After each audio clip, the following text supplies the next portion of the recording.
The bright sun shines behind the misty mountains. Guards accompany the cart with the cage. The main character in the cage thought that he did not want to be the main character of this manhwa. The guard walks near the horse. The main character with long hair is sitting in a cage and thought that his name was King Jun.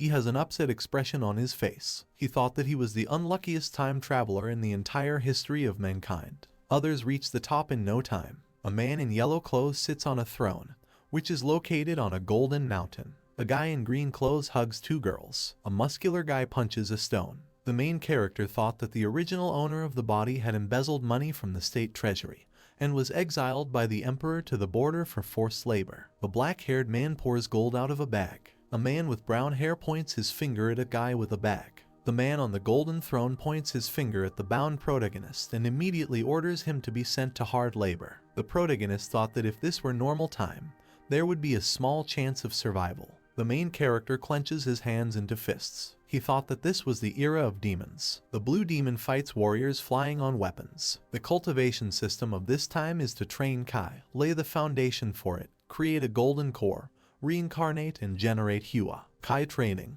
A man in gray clothes meditates, laying the foundation. A man in a white t-shirt makes a strike. Creation of a golden core. A guy in blue clothes concentrates blue energy in his hands. Reincarnation. A man with a brown beard aligns his hands and is enveloped in blue energy. The birth of Hua. The old man concentrates blue energy in his hand. The protagonist thought that he was only at the second level of Kai cultivation, when even the palace guard was at the fourth level. The protagonist's face expresses concern. He wonders why they stopped. The palace guards open the cage. One of them says that this place is already very far from the capital, and you can start fulfilling the owner's instructions. He raises his hand to the protagonist. He grabs him by the clothes. He threw it to the ground. King Jun asks the offenders what they are going to do with him. The palace guards look angrily at the main character. The main character trembles and shouts that killing the prince is a serious crime, and if the father emperor finds out, he will never spare him. The guard hits the protagonist in the face and, calling him an idiot, asks him if he really thinks that he is still a prince. He puts his foot on the prone protagonist and laughs, and then says that this fool even has a lower Kai level than their brothers. He presses his foot harder and tells the main character to know his place, and then adds that he is now a criminal and by killing him he will be doing the world a great service. The palace guard spits at the main character. It hits him right in the face. He tells the other guards that they have come a long way with this bastard and they need to let off steam by beating him.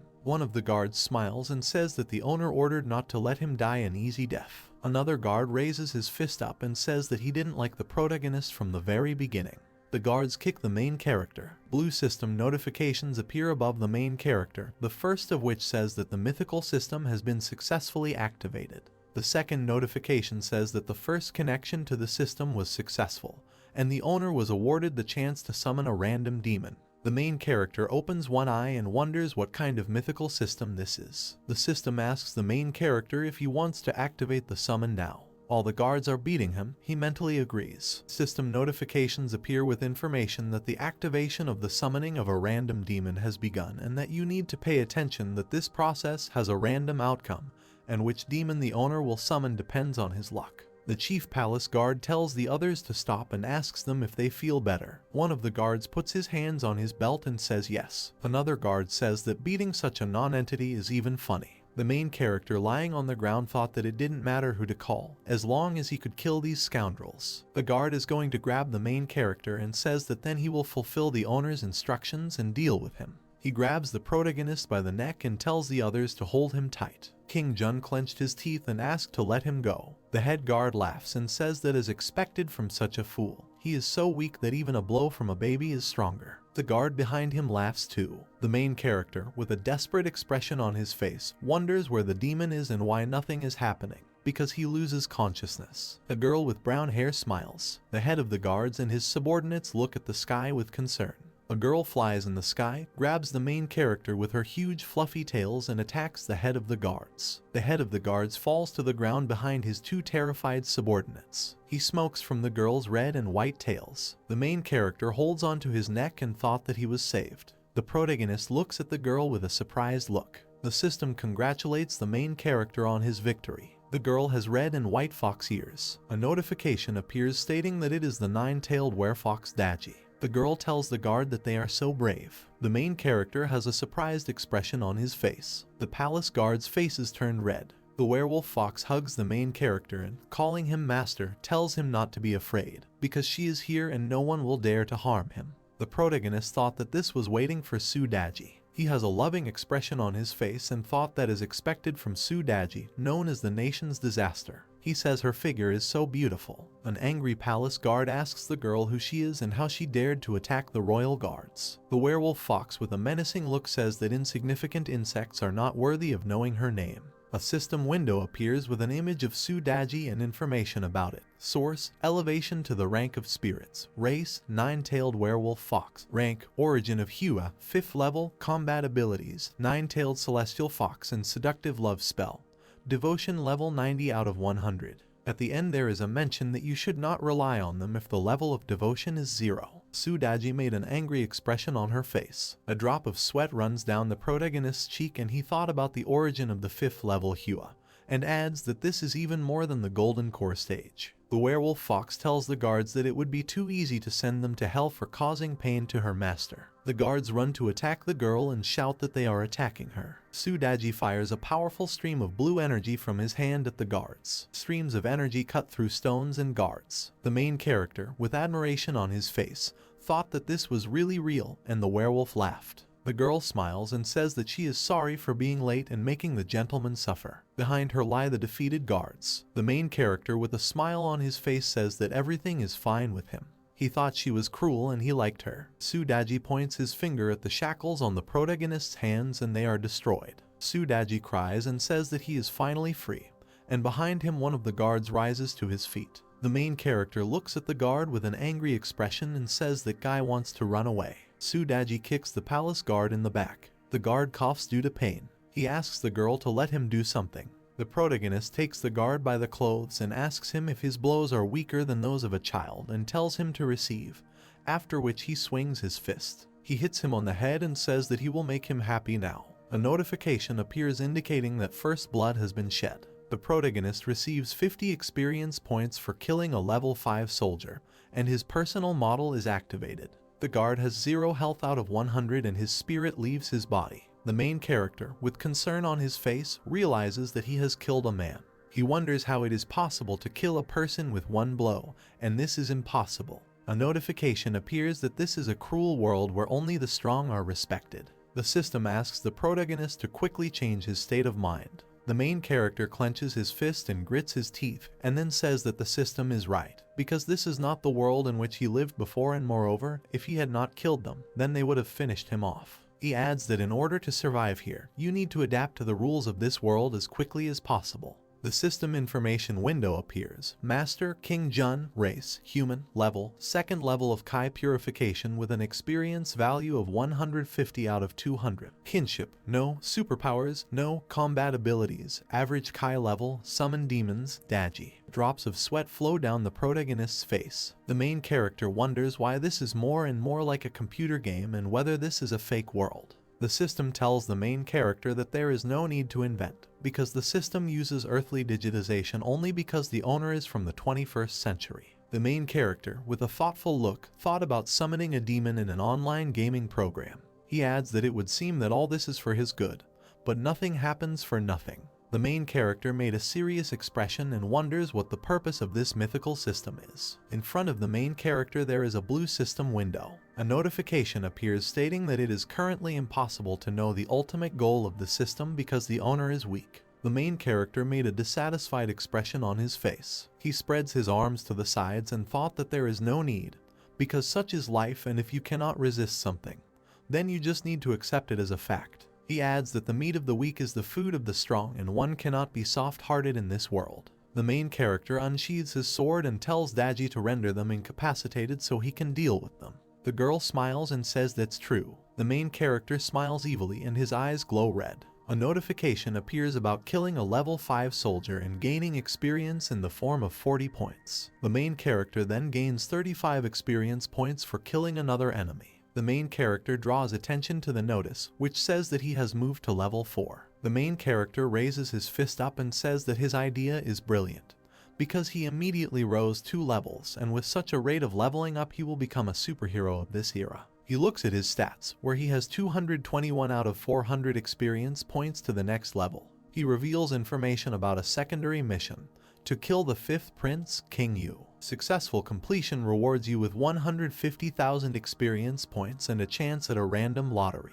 The main character smiles and asks which 5th prince we are talking about. He adds that since he moved into this body, it means that now they have common enemies, and he thinks that now is the time to deal with ill-wishers. A notification appears about the activation of the main task, managing the kingdom of Yu, for the successful completion of which you will receive 500,000 experience points with the ability to summon a god and a demon with a chance for a random lottery. Duration, 5 years. The main character looks at the system window and says that the reward is very tempting and wonders what will happen if the mission fails. A notification appears with information that if the main task is not completed, the owner will be deprived of identification. The protagonist clenched his teeth in fear. Another notification appears, which says that there is no penalty for failing secondary tasks. The main character closed his eyes and thought that, of course, just like in the game, there is a game over. The main character turns to the werewolf and thought that he would not die so easily, because he has Daji. He thought that he would summon some gods and demons, for example the great sage, the deity Erlin,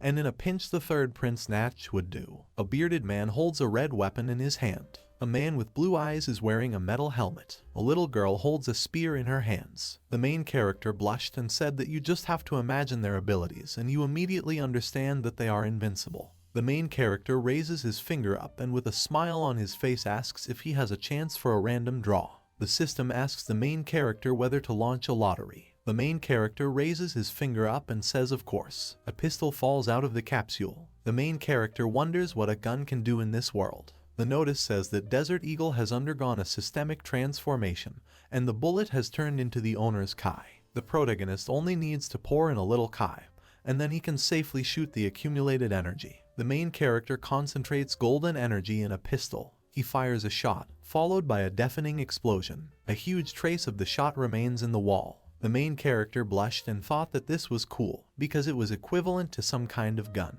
The protagonist puts the gun in his pants with a smile on his face. Daji looks at the gun and asks the main character what kind of instrument it is. She adds that its power can be compared to the highest level of Huangping. The main character says that this gun is called Desert Eagle. The girl asks if this is a weapon and why it is so short. The main character crosses his arms and says that this gun and what she imagined are not the same thing.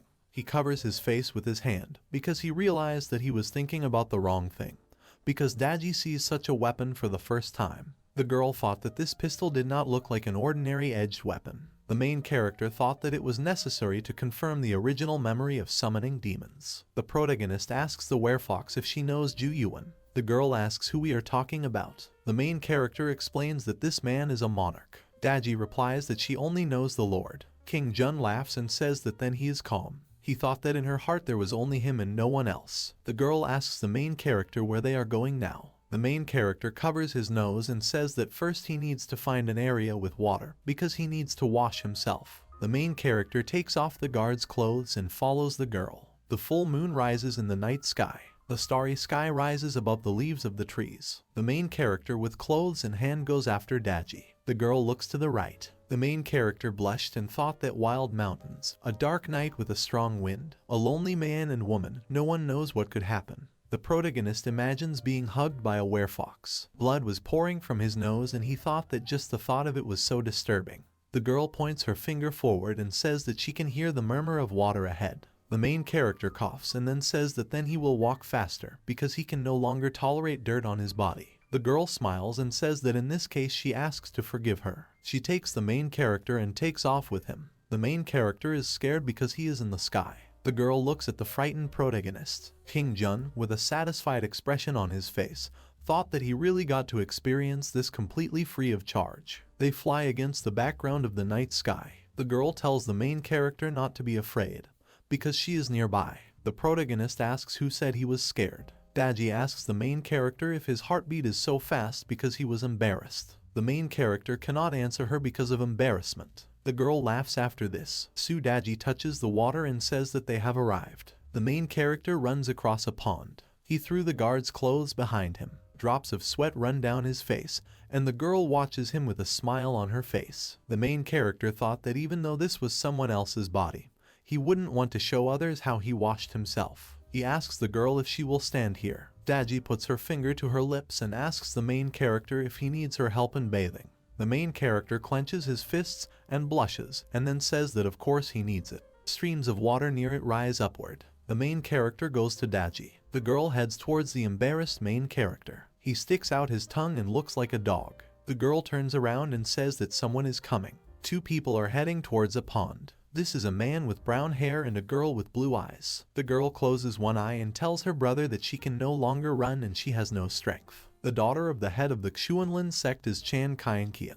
The brown-haired man tells his sister that a little more and they will be saved, but now they must be patient. The senior disciple of the Xuanlin sect is Chan Hao. The main character's eyes glow with anger. He thought that his plans were ruined. Daji says that she didn't think that in such a dark forest you could find cultivators with a golden core. Brother and sister head towards the main character and the werewolf. The protagonist thought that in the Kainu kingdom there were only a few people with a powerful golden core, and how could such a cultivator end up here? Chan Kyankian tells the main character and the werfox to run away quickly, because now General Xiao Hoen will come here. Chan Hao asks his sister why she is warning them. He thought that it would be better for them if they stayed and detained him. The main character, with a worried expression on his face, thought the rebel General Xiao Hoen is this. He thought that Xiao Hoen used to be the general of the Kainu kingdom, but due to his lustful nature, he not only offended women, but also had an illicit relationship with one of the emperor's concubines, which earned him his wrath. The emperor, with his guards behind him, points his finger at the general. The lord sent Nan Manhong to deal with Xiao Hoen for such free behavior. The rebel general smiles evilly. Streams of flame emanate from him.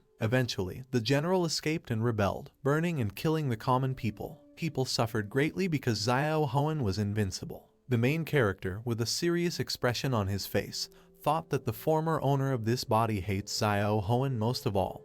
He feels it, and if he personally deals with this general, then who knows, maybe he can clear himself of all charges. Chan Hao blushed as he looked at the werfox. He thought she was very beautiful. The main character looks at him with a dissatisfied expression on his face. The main character approaches Daji and, holding her close, asks the guy what he is looking at and adds that let him run further. Chan Kyankian clenched her hand into a fist and tells the main character and the werfox that they kindly warned them, and they treated them like that. Chan Hao tells the main character that he is apparently looking for death. The protagonist crosses his arms and asks who needs these warnings, because it's just Xiao Hoen. The blue-eyed girl points her finger at the main character and asks him if he's really not afraid. The brown-haired guy gritted his teeth and thought that this beggar really was a great master. He says that these are big words and adds that Xiao Hoen is the strongest of all with a golden core and he can finish off such a protagonist with just one finger. The brown-haired man says that he has never heard of a person with a golden core under 20 years old and asks the main character if he really wants to pretend to be all-knowing. He tells his sister that they are leaving and there is no need to stand quietly with them and wait for death. Xiao Hoen, with his hand covered in flames, jumps towards them with a spear in his hand. He asks his brother and sister if they really want to leave. He lands on the ground and flames come out of him. The rebel general of the Kainu kingdom is Xiao Hoen. He smiles evilly as he points his spear at the people in front of him. Streams of flame envelop his muscular body. The main character rests his chin and wonders how much he will get for killing him. Chan Hao closed his eyes and thought that he was finished. His sister jumps on the main character and asks for help. She hugs the main character and says that she is afraid. The main character asks her to get off him. Xiao Hoen is watching what is happening. He turned his attention to Daji. He looks at her and thought what a beautiful woman in front of him. She definitely needs to take her with him. The werewolf fox looks at the rebellious general with a stern look and, calling him an ignoramus, tells him that she will gouge out his eyes if he looks at her again. Xiao Hoen licks his lips and says that he likes such hot beauties the most, and then adds that she doesn't need to be afraid, because in the evening he will make her happy. The girl asks the main character if she can deal with him, after which she concentrates blue energy around herself. The main character, with a serious expression on his face, agrees. The girl looks carefully at the enemy. She makes a dash towards him. She concentrates the energy in her hand.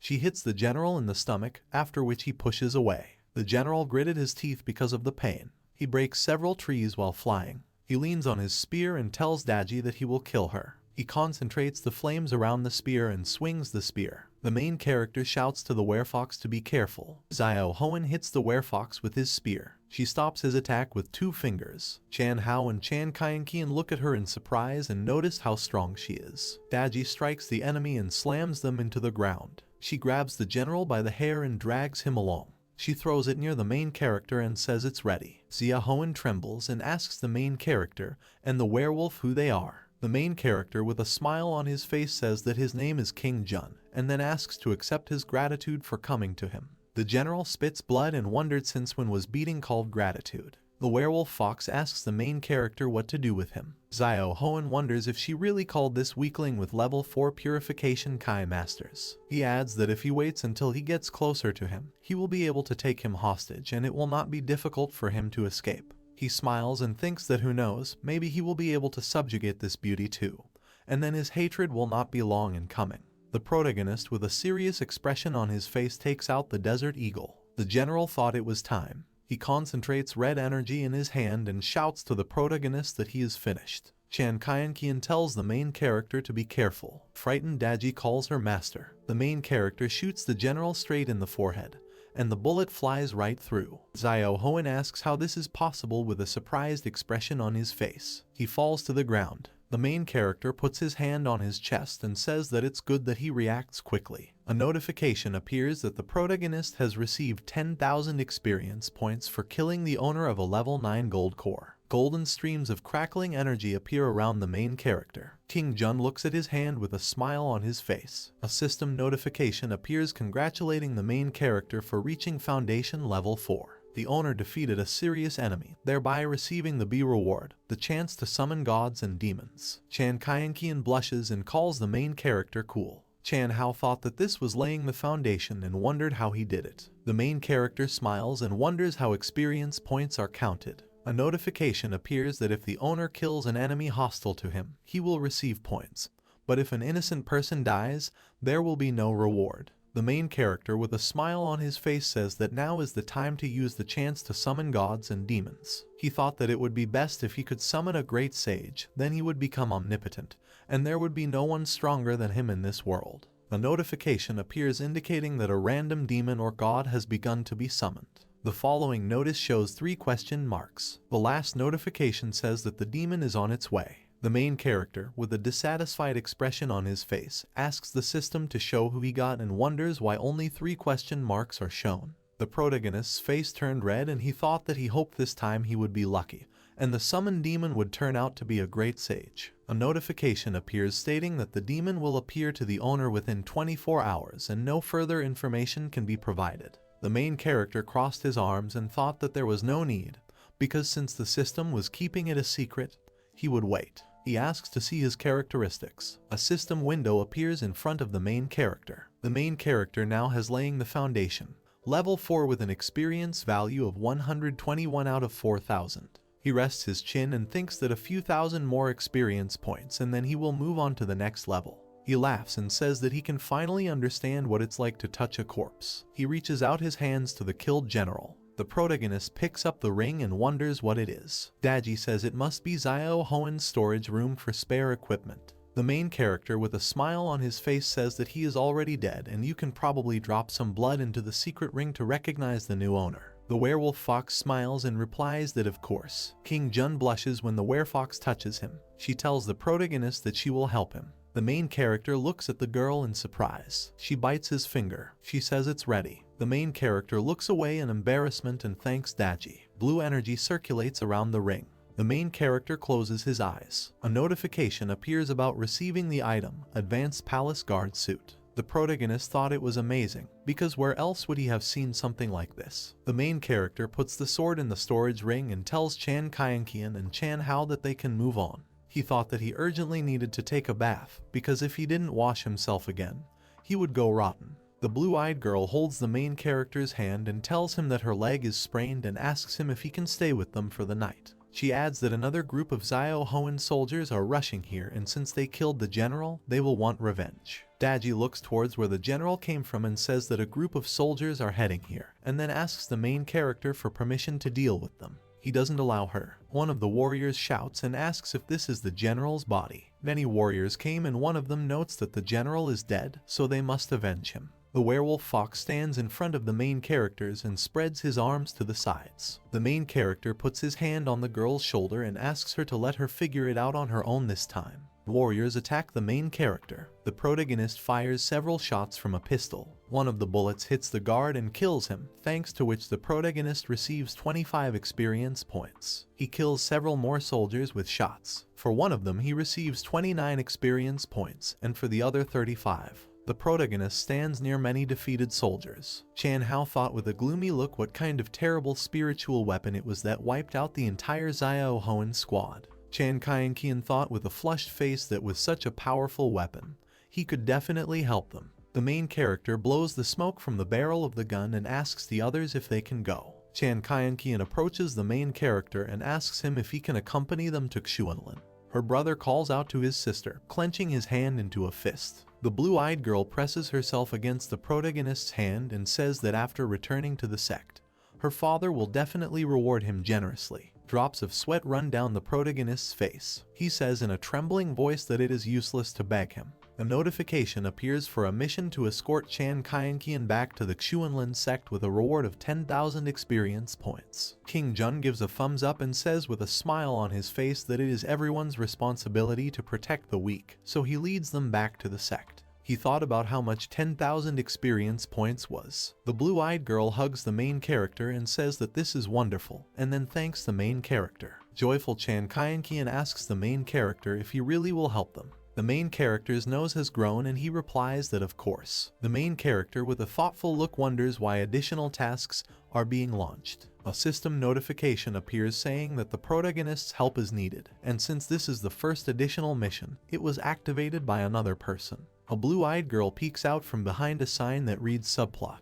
A notification appears that after completing the task, the Inheritance of Mastery mode will be launched. The main character raises his sword upward. Golden streams of energy emanate from it. The system reports that the Inheritance of Mastery contains martial arts, spells, spiritual vision. Several icons appear from which golden energy emanates. The first icon depicts two palms together, and the second icon depicts a purple fire. The third icon shows an eye inside a staff. A system notification appears informing that the owner can extract a random magic skill and receive Inheritance of Mastery. The main character is meditating and is enveloped in a golden aura. The joyful protagonist says that at this rate he will definitely have a continuous attack technique. He covers his face with a smile on his face. Daji invites the protagonist to stop here and have a good rest. The main character points his finger at her and says that he will go wash himself and commands her to keep an eye on the others. There are many stars in the sky. The full moon rises in the middle of the night sky. A fox and a brother and sister are sitting under a tree. The main character approaches them. Chan Kian looks at the protagonist with admiration and thinks that she didn't expect that after taking a bath, this beggar would become such a handsome man. The protagonist now has beautiful, shiny hair. The blue-eyed girl blushed. The protagonist sits down next to them, and Chan Kian gets up. She turns her pupils to the side and asks the main character if she can go to bed with him, because she is scared. The main character closes his eyes and replies that he can do whatever he wants. A werewolf fox and a blue-eyed girl sleep next to the main character. The crescent moon is among many stars. The bird eats the meat of the animal. The main character, with concern on his face, asks if this is evil spirits and notes that the wasteland is really abandoned. Daji puts his index finger to his cheek and answers that yes, and then adds that she has 10 stages, each of which has 9 levels. The first is Kai training, the second is laying the foundation, the third is creating the golden core, the fourth is reincarnation, the fifth is generating Hua. Blue currents circulate with the wind. The girl adds that each corresponds to the degree of human development, and upon reaching the 5th level, you can turn into evil spirits. Blue energy envelops a girl with long black hair. Chan Kian asks if there is something beyond the origin of Hua, and then says that their Xuanlin sect does not have information about it yet. Chan Hao crossed his arms and said that there actually is, but it is a big secret and ordinary students cannot understand it. The blue-eyed girl was crying with a dissatisfied expression on her face and thought that this really meant that she, the daughter of the sect leader, was also unable to understand her. The bright sun is shining from the sky. The main character and Daji pay attention to something. The main character closes one eye and asks what it is. He sees a huge amount of smoke in the distance. Several men are running away from something. Many animals run after men in robes. Daji jumps, leaving Chan Hao behind. She grabs Chan Kian and the protagonist. The brown-haired guy cries and asks to wait for him. Someone runs near him. According to the system notification, a demon summoned by the master appeared. A black monster with golden eyes runs in front of a brown-haired guy. A system window appears in front of the protagonist with the characteristics of the monster. It is called a growling dog and its data is as follows: race, Tiangu, rank, 9th level of Hua generation, combat abilities, sun absorption, pursuit technique with divine scent, hound command method, super strength, devotion level 100 out of 100. The summoned monster shouts to the protagonist not to run away because he is a growling dog. The main character smiles and shouts that it is really him. The protagonist looks at Daji and asks her to take him down. The werefox tells the protagonist that when they land, they will immediately be surrounded by evil spirits, from which it will be difficult to escape. The main character with a smile on his face tells her not to be afraid, because he is nearby. The werefox lands near the snarling dog. Chan Hao, with an exhausted expression on his face, tells the others that they have finally stopped flying. The main character strokes the dog, who tells him that he has finally found him. King Jun calls him well done. Daji gritted her teeth and said that this dog is very dangerous. 3 men in dressing gowns run away and one of them shouts to the protagonist and his team that evil spirits are coming and they are longing for death because they are frozen in one place. The men made shocked expressions. One of them shouts that they are all finished. They see monsters ahead. One of them shouts that he doesn't want to die like that in some vacant lot. Another shouts that the damned werewolf king has attracted so many evil spirits. The main character presses his head against the dog and asks him to stop them. The growling dog opens its mouth and orange energy emanates from it. 3 men in bathrobes cover their ears. One of them thought that this dog was really the king of werewolves. Another man wonders how he can obey this worthless man. A huge snake and 2 other monsters bow to the roaring dog. The dog sticks out his tongue and says that he is the king of the werewolves, the growling dog, and now he is under King Jun. He adds that from now on the protagonist is his master and asks the monsters to treat him as well as they treat him.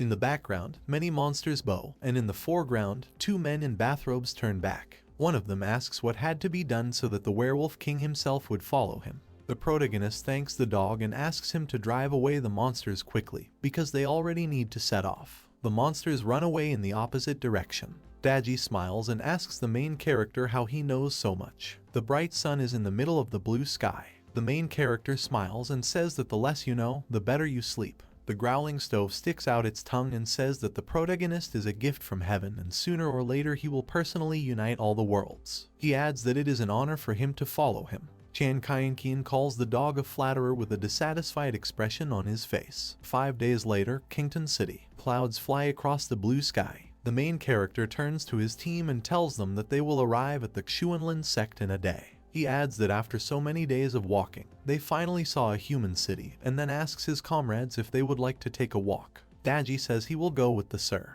Chan Kian, with his brother on his arm, clings to the werewolf and offers to go to the inn together because they haven't washed for so many days and they urgently need to take a bath. The main character puts his hands on the back of his head and says that then they will disperse and then meet immediately at the inn. Someone pushes the protagonist. A girl is running next to him, holding the guy's hand. The main character closed one eye and clenched his teeth. The girl has a dirty face and purple eyes. She apologizes to the protagonist. Someone shouts that he is selling Tankula. The high roof of the building rises above the settlement. One of the traders shouts that they have the best silks and satins. The main character with his hands on the back of his head walks with the growling dog and tells him that it's only the problems of Daji and those guys from the Xuanlin sect that they didn't go with him and didn't see the beautiful fireworks. Someone shoutingly asks Cheng Shuli why he stopped and is he really not so stubborn now. He tells him that he did not want to be offended in front of the workers and is now lying on the ground like a mangy dog. The main character looked closely at something ahead. Someone from the crowd says that it is a pity for that guy because he planned to get an academic degree and a government position, but unfortunately the Chen family was angry with him. He adds that this is one of the most influential families in Kington, so Cheng Shuli intervened. A huge crowd of people had gathered to watch something. The main character, with a smile on his face, invites the dog to go and have a look. A man in a green robe tells a guy sitting on the ground that he still has the strength to get up. Chen Jai, son of the Chen family, He clenches his teeth and looks at the sitting guy with an arrogant expression on his face. Cheng Shuli, the sitting guy, has a beaten face. The villain kicks the beaten guy and tells him to continue. There are 2 guards behind him. The main character watches what is happening and thought that he could not do anything because his personality was too recognizable. He put on a serious expression and imagines a dark image. He thought that if the Chen family noticed him and identified him as the 3rd fugitive prince, it would cause some trouble. The protagonist wondered whether it was worth helping. A girl with violet eyes covers a beaten guy with her body. She tells Chen Jai not to go too far. King Jun opens his eyes wide and wonders if this is the girl he bumped into today. Chen Shuli licked his lips. Chen Jai spreads his hands to the side and asks if this is Cheng Myoing, the eldest daughter of the city chief. The beaten guy covers the girl with his body and tells her to move away, because this does not concern her. A notification appears indicating that an innate hidden talent has been discovered. The main character looks away. The villain pushes the girl and calls her a creature. The protagonist catches Cheng Myoing. She cries and asks the main character if he can help her. The main character looks the girl in the eyes and asks her again about help. Chen Jai asks the guards why they are frozen, and then asks them to bring this girl to him so that he can teach her a lesson. The main character closed his eyes. The scoundrel smiles maliciously and asks to tie up and drag this dog to him. He adds that he will have dog meat in a pot for dinner tonight. Cheng Myoing asks what's in the pot. A growling dog barks at the scoundrel. The beaten guy spreads his arms to the sides and tells the scoundrel to stop. Chen Jai tells him to shut up and then asks who he thinks he is. The protagonist and his dog are enveloped in an orange aura and head towards the villain. The purple-eyed girl blushed and thought that, as she thought, the protagonist had a strong aura. Chen Jai, with concern on his face, calls the protagonist a fool and asks him if he is from the Imperial Guard. King Jun asks what if so, what will he do in that case? Chen Jai wonders where the Imperial Guards come from in Kington. He adds that they should not find out what the Chen family is doing in this city. The scoundrel smiles and says that he really didn't notice his people, and then asks to forgive him, because he behaved inappropriately. He bows and tells the protagonist that he hopes he will forgive him this time. The main character calls him tactful. The scoundrel smiles evilly and coughs, and then says that today in front of the master he will not make life difficult for his brothers and sister. He adds that he will go and notify his father so that he can arrange a warm welcome. He leaves and tells the main character to move. Chen Jai makes an angry look and thought that he should inform his father about the arrival of the Imperial Guard in Kington as soon as possible. King Jun mentally asks the system if she just said about innate hidden talent. A system notification appears indicating that Cheng Shuli has a noble and honest spirit and a rare innate talent. The protagonist clenches his hands into fists and smiles, looking at the beaten guy in a white coat. He thought that he was cool, and could the system really find such a person? A notification appears from the system, which responds to the protagonist that this is true and she can sense the abilities of others only in a certain range. Cheng Shuli and Cheng Myoing bow to the main character. The guy in the white coat thanks the protagonist for his help and adds that he will remember this and will definitely find an opportunity to repay in the future. The main character asks him if he would be interested in becoming his assistant. He smiles and thought that it would be a pity if he did not get such a talented young man. Cheng Shuli asks the main character what he said and asks about the assistant. The main character opens his mouth and points his finger at him, and then tells the guy that if he accepted his proposal, he would arrange a solemn ceremony. Drops of sweat are running down the face of a guy in a white robe. There is a golden blue sign on the visit wall. A man's voice shouts and calls someone a fool. A gray-haired man with a mustache and beard shouts that the Imperial Guards cannot leave the capital, and then asks how he could end up in Kington. Chen Zhang, head of the Chen family. Chen Jai holds his reddened cheek. He asks if he was deceived. The head of the family stands in front of the lying guy and asks him how he is going to inherit the title of head of the Chen family in the future. Chen Jai sits down and says that he was not careful enough and next time it will definitely not happen again. Beads of sweat run down his cheeks. He asks his father who this guy is, if he is not from the Imperial Guard and why he is wearing their clothes. The head of the family turns around and says that the last time the guards left the capital was when they expelled the third prince, and perhaps the man he met is him. Chen Jai gritted his teeth and wondered if this was the third prince. Chen Jiang rubs his mustache and thought that he went to the border for forced labor. His presence in Kington is simply impossible unless he escaped. He opened his eyes wide and thought that by personally delivering the fugitive to the capital, the Chen clan would have an advantage. He spreads his arms to the sides and tells Chen Jai that he has one task for him. He invites him to take people with him and catch that man in the clothes of the Imperial Guard. He adds that they will deliver him to the capital in exchange for the prosperity of the Chen family. The next day, the main character is sitting at the table with a cup in his hands. The snarling dog asks the protagonist if he really wants to destroy the Chen family because of Cheng Shuli. A blue-eyed girl runs up and asks the main character why he wants to destroy the Chen family. The main character puts his palm towards the girl and tells her that this does not concern her and asks her to eavesdrop less. Chan Kian made an angry expression on her face. She raises 2 fingers up on her left hand and runs towards the main character. She says that she is the daughter of the head of the Xuanlin sect,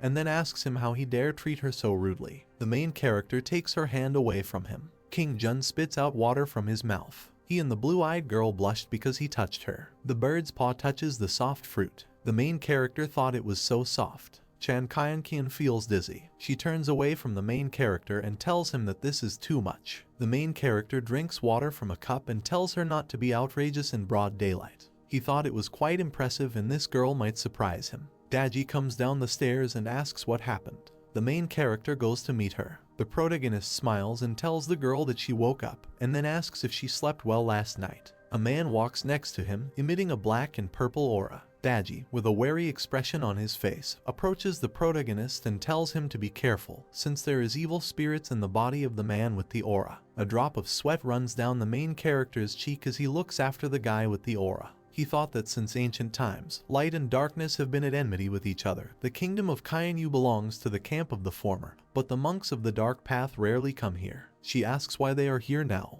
King Jun emanates golden streams of energy. The man with the purple aura in the hood thought that it seems that this person is no slouch in cultivation, but he can't see his level. He adds that in any case, you need to be careful and, moreover, you need to find out why these people came to Kainyu. Chan Kian asks when they are leaving and whether they are going to accompany her to Xuanlin or not with a dissatisfied expression on her face. The main character has closed his eyes and is about to answer. He is interrupted by Chen Jai, who kicks down the door. He goes inside with a crowd of soldiers. The man in the robe says that Chen Jai has arrived. Another man in a robe says that he doesn't know who provoked the Chen family, but he was very unlucky. Chen Jai asks the main character if he hasn't left yet. The protagonist looks at him with a smile on his face. Chan Kian asks who this person is. Daji looks surprised, and the main character says that this man is looking for trouble on his own head. A scoundrel in a green robe with reddened cheeks looks at the blue-eyed girl and the fox and says that there are 2 more beauties here. He adds that from today they belong to him. Chen Jai commands the soldiers to go on the attack and capture the 3rd prince King Jun to take him to the capital, and also leave those maidens for him to catch personally. He puts his hands forward and sticks out his tongue, and then tells the beauty not to be afraid. Daji concentrates blue flames in his hand. Blue streams of energy emanate from her and tells the scoundrel that he has no right to cause trouble to her master. Streams of energy hit the soldiers and they scream in pain. A fallen man in a green robe is raised by soldiers. He calls the fox a scoundrel and asks her if she knows who she hit. He adds that he thought to be polite to her, but she did so. The main character and Daji made stern expressions on their faces. A system notification appears with information about the launch of an additional mission, eradicating a fresh weed. The following notice contains the mission details. 500 experience points for killing Chen Jai, 2,000 experience points for killing Chen Jiang, 3,000 experience points for destroying the Chen family. As a bonus, a tiny chance of inheriting mastery is added. The protagonist materializes Desert Eagle behind him and says that this mission is exactly what he needs. He asks who to start destroying the Chen family, and then adds that Chen Jai will be the first. A guy in a green robe points his index finger to the floor and asks the main character if he is afraid, and then says that if so, then let him kneel in front of him and admit guilt. The protagonist shoots the villain in the head and he falls to the ground. Smoke is coming from the barrel of the gun. A notification appears that the additional mission killing Freshweed Chen Jai has been successfully completed, for which he receives 534 experience points. The main character blew the smoke from the barrel of the gun and said that it was very noisy. The girl in the hood thought that this was a Huangping attribute and added that she should get it. Daji calls his master. Brother and sister look at them in surprise. The main character says that he has changed his mind and today they will not go anywhere. King Jun straightens his hair and tells the snarling dog and Daji to take Chen Jai's corpse with them, and then adds that they are going to destroy the Chen family. The fox lifts the scoundrel's body. She says that she has already disliked the Chen clan since morning, and then asks how they dared to provoke her master. She adds that apparently they can't wait to die. Two men are trembling in the foreground. The main character and his team leave through the main entrance. A man with a mustache and goatee asks if he really died. The man in the hat tells him that he is afraid that the Chen family crossed the wrong people's path this time. Someone follows the main character's team. Green leaves fly against the background of the sky and tree crowns. Chen family. Many soldiers are standing in the middle of a busy street. The main character props up his chin and says that yes, the possessions of this clan are impressive, and at first glance it is clear that they have taken a lot from the common people. The protagonist points his thumb to the side and tells the werefox that they need to deliver Chen a gift that they will like. Someone tells the main character to stop. A crowd of soldiers appears in front of them. One of them shouts that the slackers are eager to enter the Chen family's house, and then tells them to quickly get out of here, otherwise they will be in trouble. The main character says that this is really the eldest of the young gentlemen. The protagonist says the name Daji with a smile on his face. She concentrates the blue energy in her finger and says that it is a gift for the Chen family. A powerful stream of energy from her hand rushes straight towards the soldiers. Two soldiers hold the fallen young master. One of them asks if he died. A red-haired man with a mustache lands on the ground, leaving a trail of orange energy in his wake. He shouts and asks who dared to create problems in his house. With a menacing expression on his face, he asks who is tired of living. Elder of the Chen family. The soldier tells the elder that these people killed the eldest of the young gentlemen. The main character crosses his arms and asks Daji what cultivation level the elder of the Chen family has. The girl replies that it is only the 10th stage of laying the foundation and it is not worthy of attention. The elder concentrates the fire in his hands and tells the protagonist's team that they will pay for the death of his nephew. He runs towards the protagonist. The main character moves his hand to the side and says to let him figure it out himself this time. He concentrates golden energy in his hands. He thinks that he cannot hide behind the backs of others all his life, and he needs to quickly find out his true strength in order to become better. The protagonists and the elder's fists clashed. The main character pushes away from his enemy. His hand trembles and he says that as expected from the 10th stage of laying the foundation, a very powerful force. The elder makes a strong blow and asks the main character if he really decided to compete with him, although he is only at level 4. He adds that he overestimates his capabilities. The protagonist pushes off and breaks the fence with his body. Chan Kyankian and Daji call the main character with concern on their faces. The protagonist puts his hand to the side and tells the girls not to interfere. He thought it was a waste of time to waste the increased cultivation base offered by the system. This person can become his sharpening stone. The elder makes a dash towards the protagonist. He makes several attacks on the main character at once. He grabs his leg. He throws the main character, after which he hits the ground. The protagonist wipes the blood from his mouth and thought that without using the Desert Eagle, relying only on his own strength, he would not be able to defeat him. He adds that however, the whetstone effect has been achieved, and his cultivation has been greatly strengthened. The elder with an evil expression on his face concentrates the fire in his hand and says that today he will sacrifice the protagonist's blood to save the soul of his nephew. Behind him, a huge spiritual image appears with an axe in his hands, which attacks the protagonist. Daji, with an alarmed expression on his face, says that things are bad and asks the main character to dodge faster. The elder falls to the ground. A notification appears that you will receive 1000 experience points for killing a foundation laying level 10 cultivator. The spiritual image with the axe disappears. The werefox asks the main character if he is okay. The protagonist thought that after he calmed down, he needed to find a way to learn more techniques and needed to increase his strength.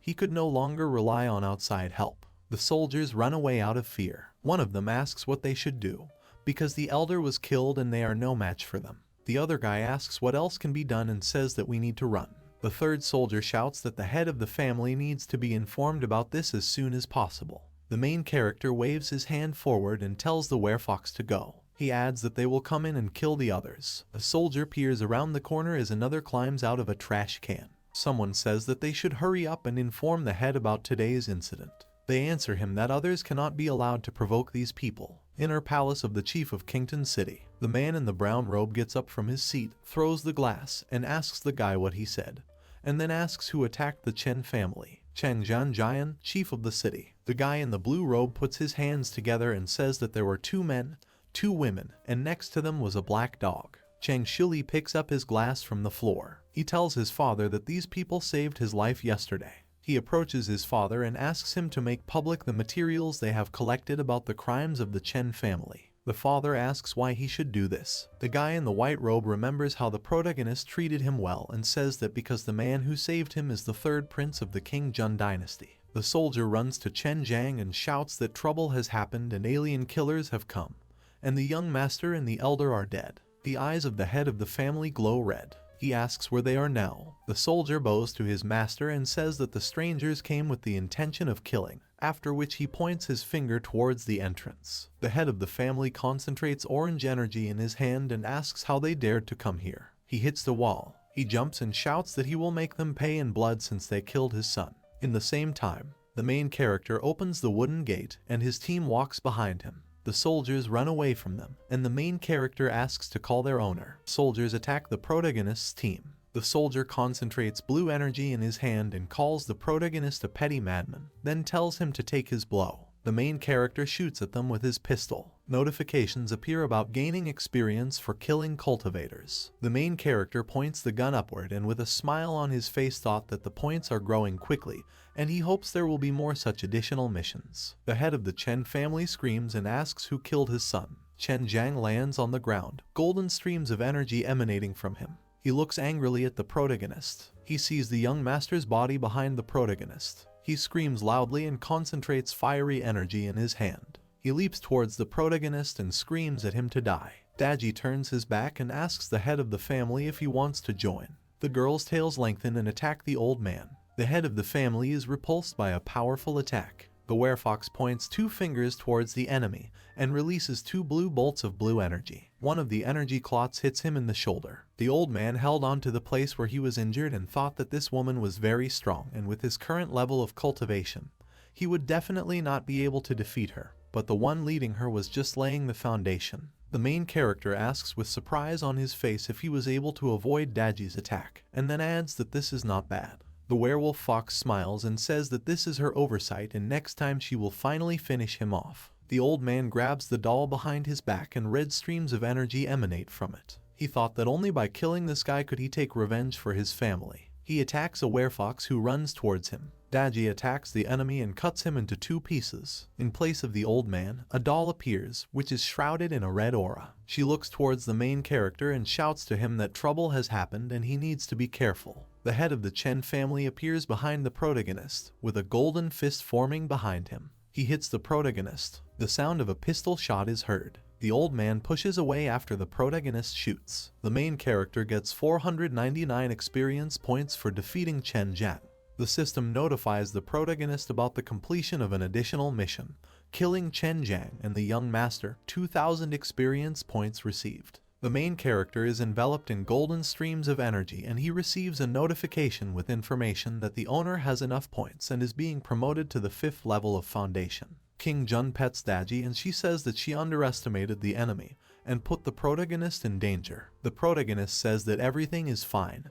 This is a cultivation world. Sooner or later, he would still encounter something like this, so there is no need to protect him too much. The werewolf blushed and opened her mouth. She admires how understanding the gentleman is. She adds that she completely forgot that everything needs to be taken seriously, because she allowed some small-time cultivator to deceive her, and the master was almost injured due to her fault. She closes her mouth and thought that from today on she needs to be more vigilant. The protagonist tells the soldiers that now he will give them time to escape, so he will not kill those who have time to escape and death will not keep others who dare to resist waiting. Many people admire the protagonist and his team. One of them shouts that this is what they need, because it is unknown how much they have made for themselves by forcibly charging fees for entering and leaving the city. Another person shouts down with the Chen clan. The main character walks with his eyes closed. Behind him, Daji fights with the soldiers. He receives a notification that completing an additional mission to destroy the Chen family has received 3,000 experience points and a chance to inherit a skill. The main character exhales and thought that he had finally completed the task. Daji, with a smile on his face, tells the main character that the Chen family has been completely exterminated. The protagonist gives her a thumbs up and says that now they can continue. Someone shouts that the city chief has arrived. Cheng Zhanjian appears, followed by Cheng Miaoang and Cheng Shuli. A man in a brown robe sits on his knees. The protagonist smiles as he watches this. The city chief puts his palms together and says that he congratulates the third prince on eliminating the source of Kington's trouble. Many people in Cheng Jian and his family bow to the main character and shout that they congratulate him. Cheng Hao and his sister made surprised expressions on their faces. Cheng Shuli holds a scroll in his hands and says that the Chen family has done a lot of evil, and therefore this clan should be completely exterminated. He adds that in March of this year, Chen Jai took a fancy to a girl, but due to her parents' objections, he ordered them to be beaten to death. The citizens of the city cry when they hear this speech. The guy in the white coat says that in January of this year, the Chen family captured the Li family's mines and attacked the clan at night, exterminating every single one of them. He then says that in December last year, Chen Jai fell in love with a girl in August last year. A man and a woman in bathrobes are crying. The main character, with a serious expression on his face, asks how he could let this scoundrel die so easily. He says not to worry, because now the Chen family is completely destroyed and this will never happen again. The main character says that he leaves the rest to the discretion of the city chief and he needs to immediately continue on his way. The city chief agrees with the protagonist. The main character and his team leave and are followed by golden streams of energy. He clenches his fist and thought that if hyenas seize power, then the state will rot. He adds that he must increase his strength as soon as possible, ascend to the throne, lead the kingdom to a peaceful era and allow the common people to live in peace. 2 days later, Xuanlin sect. Birds fly over buildings in the mountains. The main character and his team climb the stairs. He thought that as expected from the cultivation world, everything here is much more beautiful and real than in the online games from his previous life. Chan Kaienkian clenches his hand into a fist and says with a joyful expression that they have finally reached Xuanlin. A system notification appears next to the protagonist. He receives 5,000 experience points for the escort task. He is enveloped in golden streams of energy. He receives a notification that the owner has enough promotion points to level 6 of laying the foundation. The protagonist looks at his hand and thought that this time the reward was quite generous and he not only rose 1 level, but also got a chance to inherit the skill. He adds that it was not in vain that he spent time and effort to escort these two here. King Jun waves to Chan Hao and Chan Kaienkian and then tells them to leave as they are now home. He thought that he needed to quickly find a secluded place and start inheriting skills. The blue-eyed girl holds onto the protagonist's palm. With a pitiful look, she tells the main character not to be in a hurry to leave so quickly, and to stay in Xuanlin today. She adds that she will talk to her father and he will thank them generously. The main character wonders what kind of gratitude this is. Chan Kaienkian thought that from what she saw, King Jun is a warm-hearted person and does not need rich gifts. She held her cheeks and thought that he had fallen in love and wanted to be with her. Daji cuddles up to the main character and recommends that he agree, because it's better than spending the night in the wild. The main character agrees with her. Chan Hao gritted his teeth and thought that this condemned prince was crazy, and then added that he would get it in full as soon as they arrived in Xuanlin. The main character looks at the blue-eyed girl and asks her not to reveal his identity to anyone, not even her father. The girl asks if it is true that he was removed from his position. The main character with a smile on his face says that he is really the third prince and it's okay that he was demoted, because in the near future all charges will be dropped. He thought that Xiao Hoen's head was still in his hands, and if he returned with her, his father would not dare to disturb him. The protagonist made a satisfied expression on his face and thought that if he interferes, then let him blame himself, because after all, he is not the powerless King Jun he was before. The evening sky rises above the gates. Chan Kaienkian opens the gate with her foot and shouts to her brothers and sisters that she has returned. The rest of the team watches this in surprise. A blue-eyed girl approaches a man with a book at the table and, with a smile on her face, points to the protagonist with a werewolf fox, and then says that these are her friends and she needs to open the yard for them to live temporarily. The girl puts money on the table. The brown-haired guy agrees and wonders why this little tyrant is back again.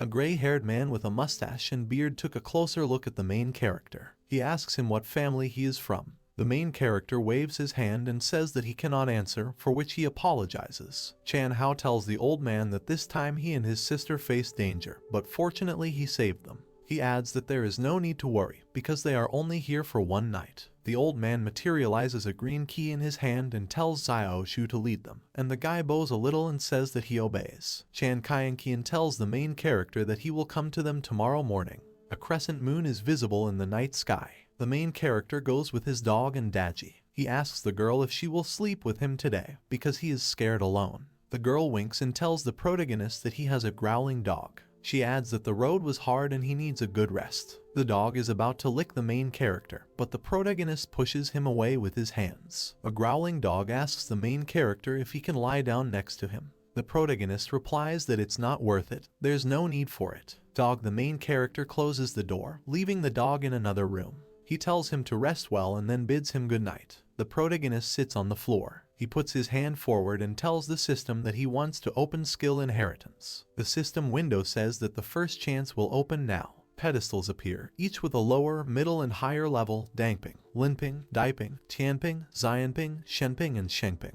The system asks whether to enable random skill inheritance, since there is no special division of magical powers by level. The main character agrees and clicks on the yes button in the interface window. A powerful black-blue energy forms in front of him. The main character, with a smile on his face, mentally lists what he received: 72 transformations of evil spirits, being outside the body, 3 purifications with 1 Kai. The system window appears, where it congratulates the protagonist for extracting Marshal Tianpeng's superpowers, 36 Tiangun changes. The main character, with confusion on his face, wonders who Marshal Tianpeng is. The main character screams and asks if this is the ability of the second Shison pig. He adds that he wants 72 Sun Wukong transformations. A system notification appears indicating that skill inheritance is about to begin.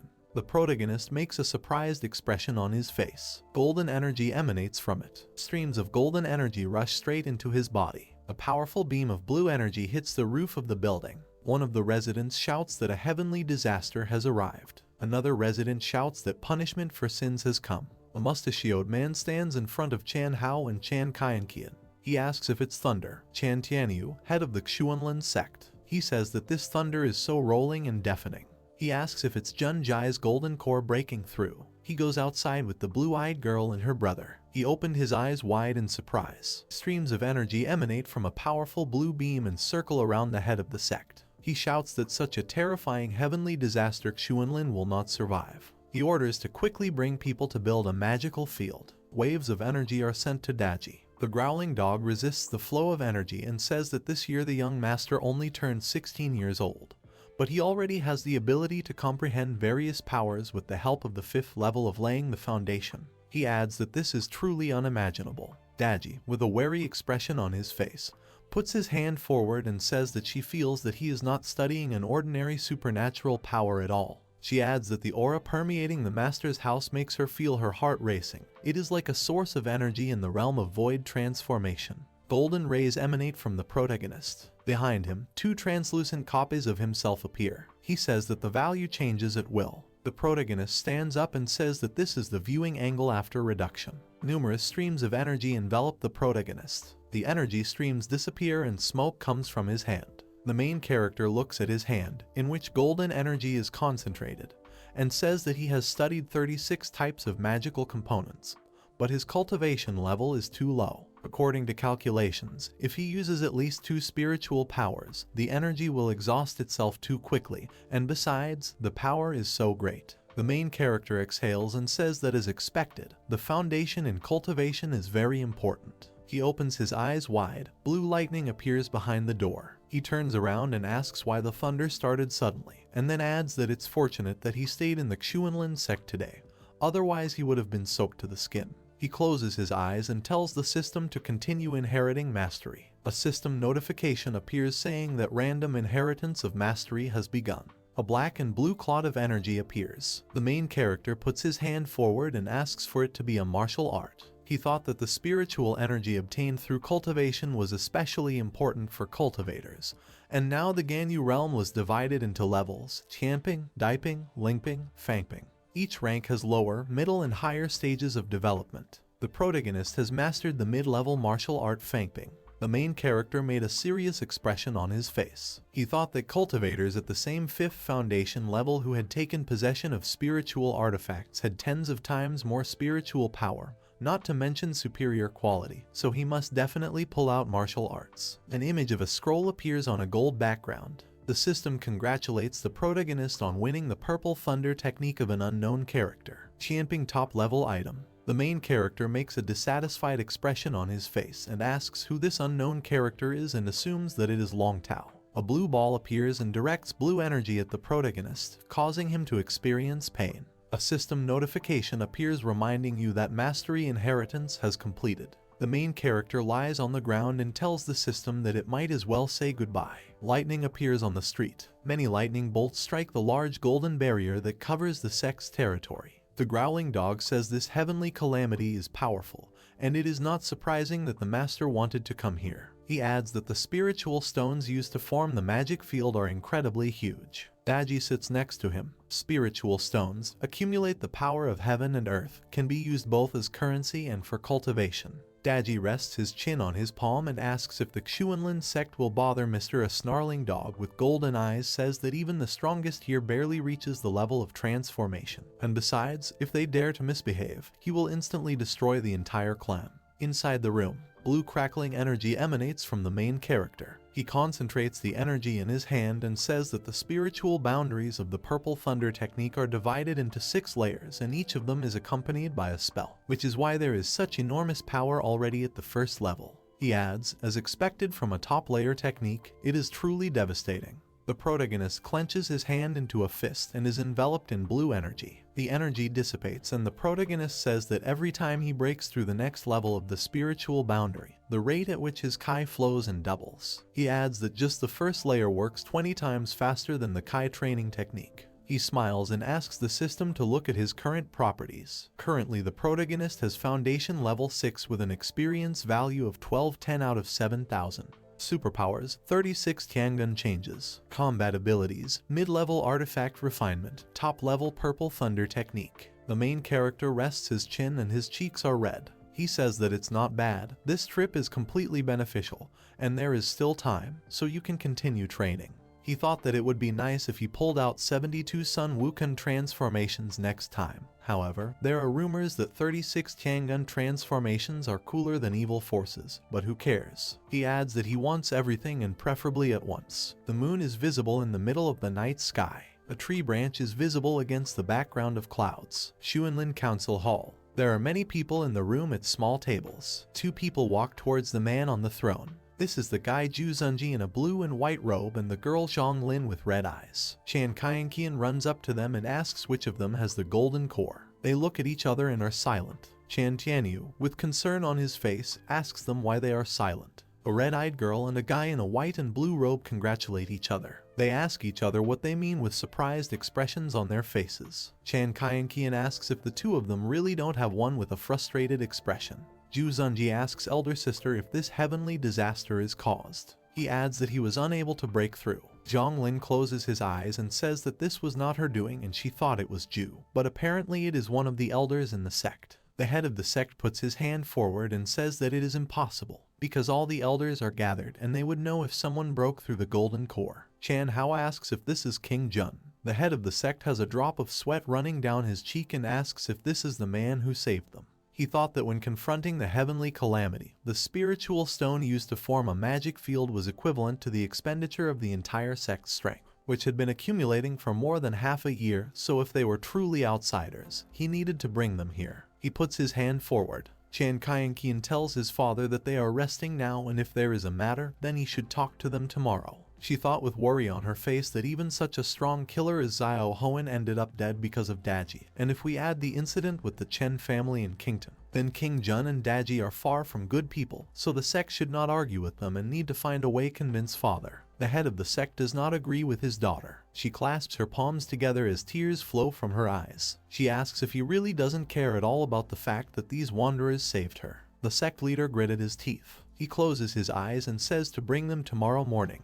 Chan Kaienqian laughs and says that her father is the best. Leaves fly against the sky above the territory of the Xuanlin sect. The protagonist opens the door. Standing in front of him are Chan Kaienqian and Daji, along with a growling dog. The main character asks in surprise why they are all here. A blue-eyed girl approaches the protagonist and asks if yesterday's disaster happened because of him. The guy asks what she's talking about. The girl raises her finger up and says that last night a heavenly disaster occurred over the sect, and in order to counter it, the Xuanlin sect spent spiritual stones that would be enough for 6 months. The main character asks what this has to do with him, since he did not break through the golden core. The blue-eyed girl replies that this is impossible, because they checked everyone in the sect and no one did anything, not to mention reincarnation. The main character opens his eyes wide. He put his hand on the back of his head and wondered if the mastery inheritance had caused a heavenly disaster. Daji smiles and tells the protagonist that he thinks correctly, but it is surprising that at such a young age the master is able to comprehend superpowers, which is extraordinary. The main character, with a serious expression on his face, asks to be brought to her father to answer for his actions personally. He thought that in any case, he did not have spiritual stones to compensate for the sect's losses and had nothing to lose. The blue-eyed girl asks the main character to follow her. They enter the hall with the sect leader and elders. Ju Zunji looks at the protagonist with an angry expression. He gritted his teeth and asked him if he was the King Jun who broke through the golden core. The main character tells him that he has laid the foundation. The guy in the white and blue robe wonders if this is not his doing. The head of the sect asks the protagonist if he summoned yesterday's heavenly disaster. The main character turns around. Chan Tianyu, with a stern expression on his face, asks the main character if he knows how many losses his sect suffered because of this. The main character bows and says that he apologizes. Chan Kaienkian crossed her arms and thought that it had passed, because she was afraid that King Jun would again show his stubborn character and go against his father. The protagonist, with a grim smile, says that, however, he saved the daughter of the sect leader and the disciple, so how about comparing the benefits? Chan Kaienkian is shocked by these words. A bead of sweat runs down the sect leader's face. The main character says what he thinks. His daughter's life is worth much more than spiritual stones. The main character looks at the sect leader with a smile on his face. The blue-eyed girl approaches her father and tells her father to really forget about it, because he has already asked for forgiveness. She adds that he doesn't know, but on the way here, the protagonist cared for her very much and even killed Xia Hoen. Members of the sect wonder how this is possible. The protagonist and Daji stand with serious expressions on their faces. The sect leader thought that in the Xuanlin sect, only 3 were capable of defeating Xia Hoen, and did he really fall at the hands of this young man with the 6th level of foundation laying?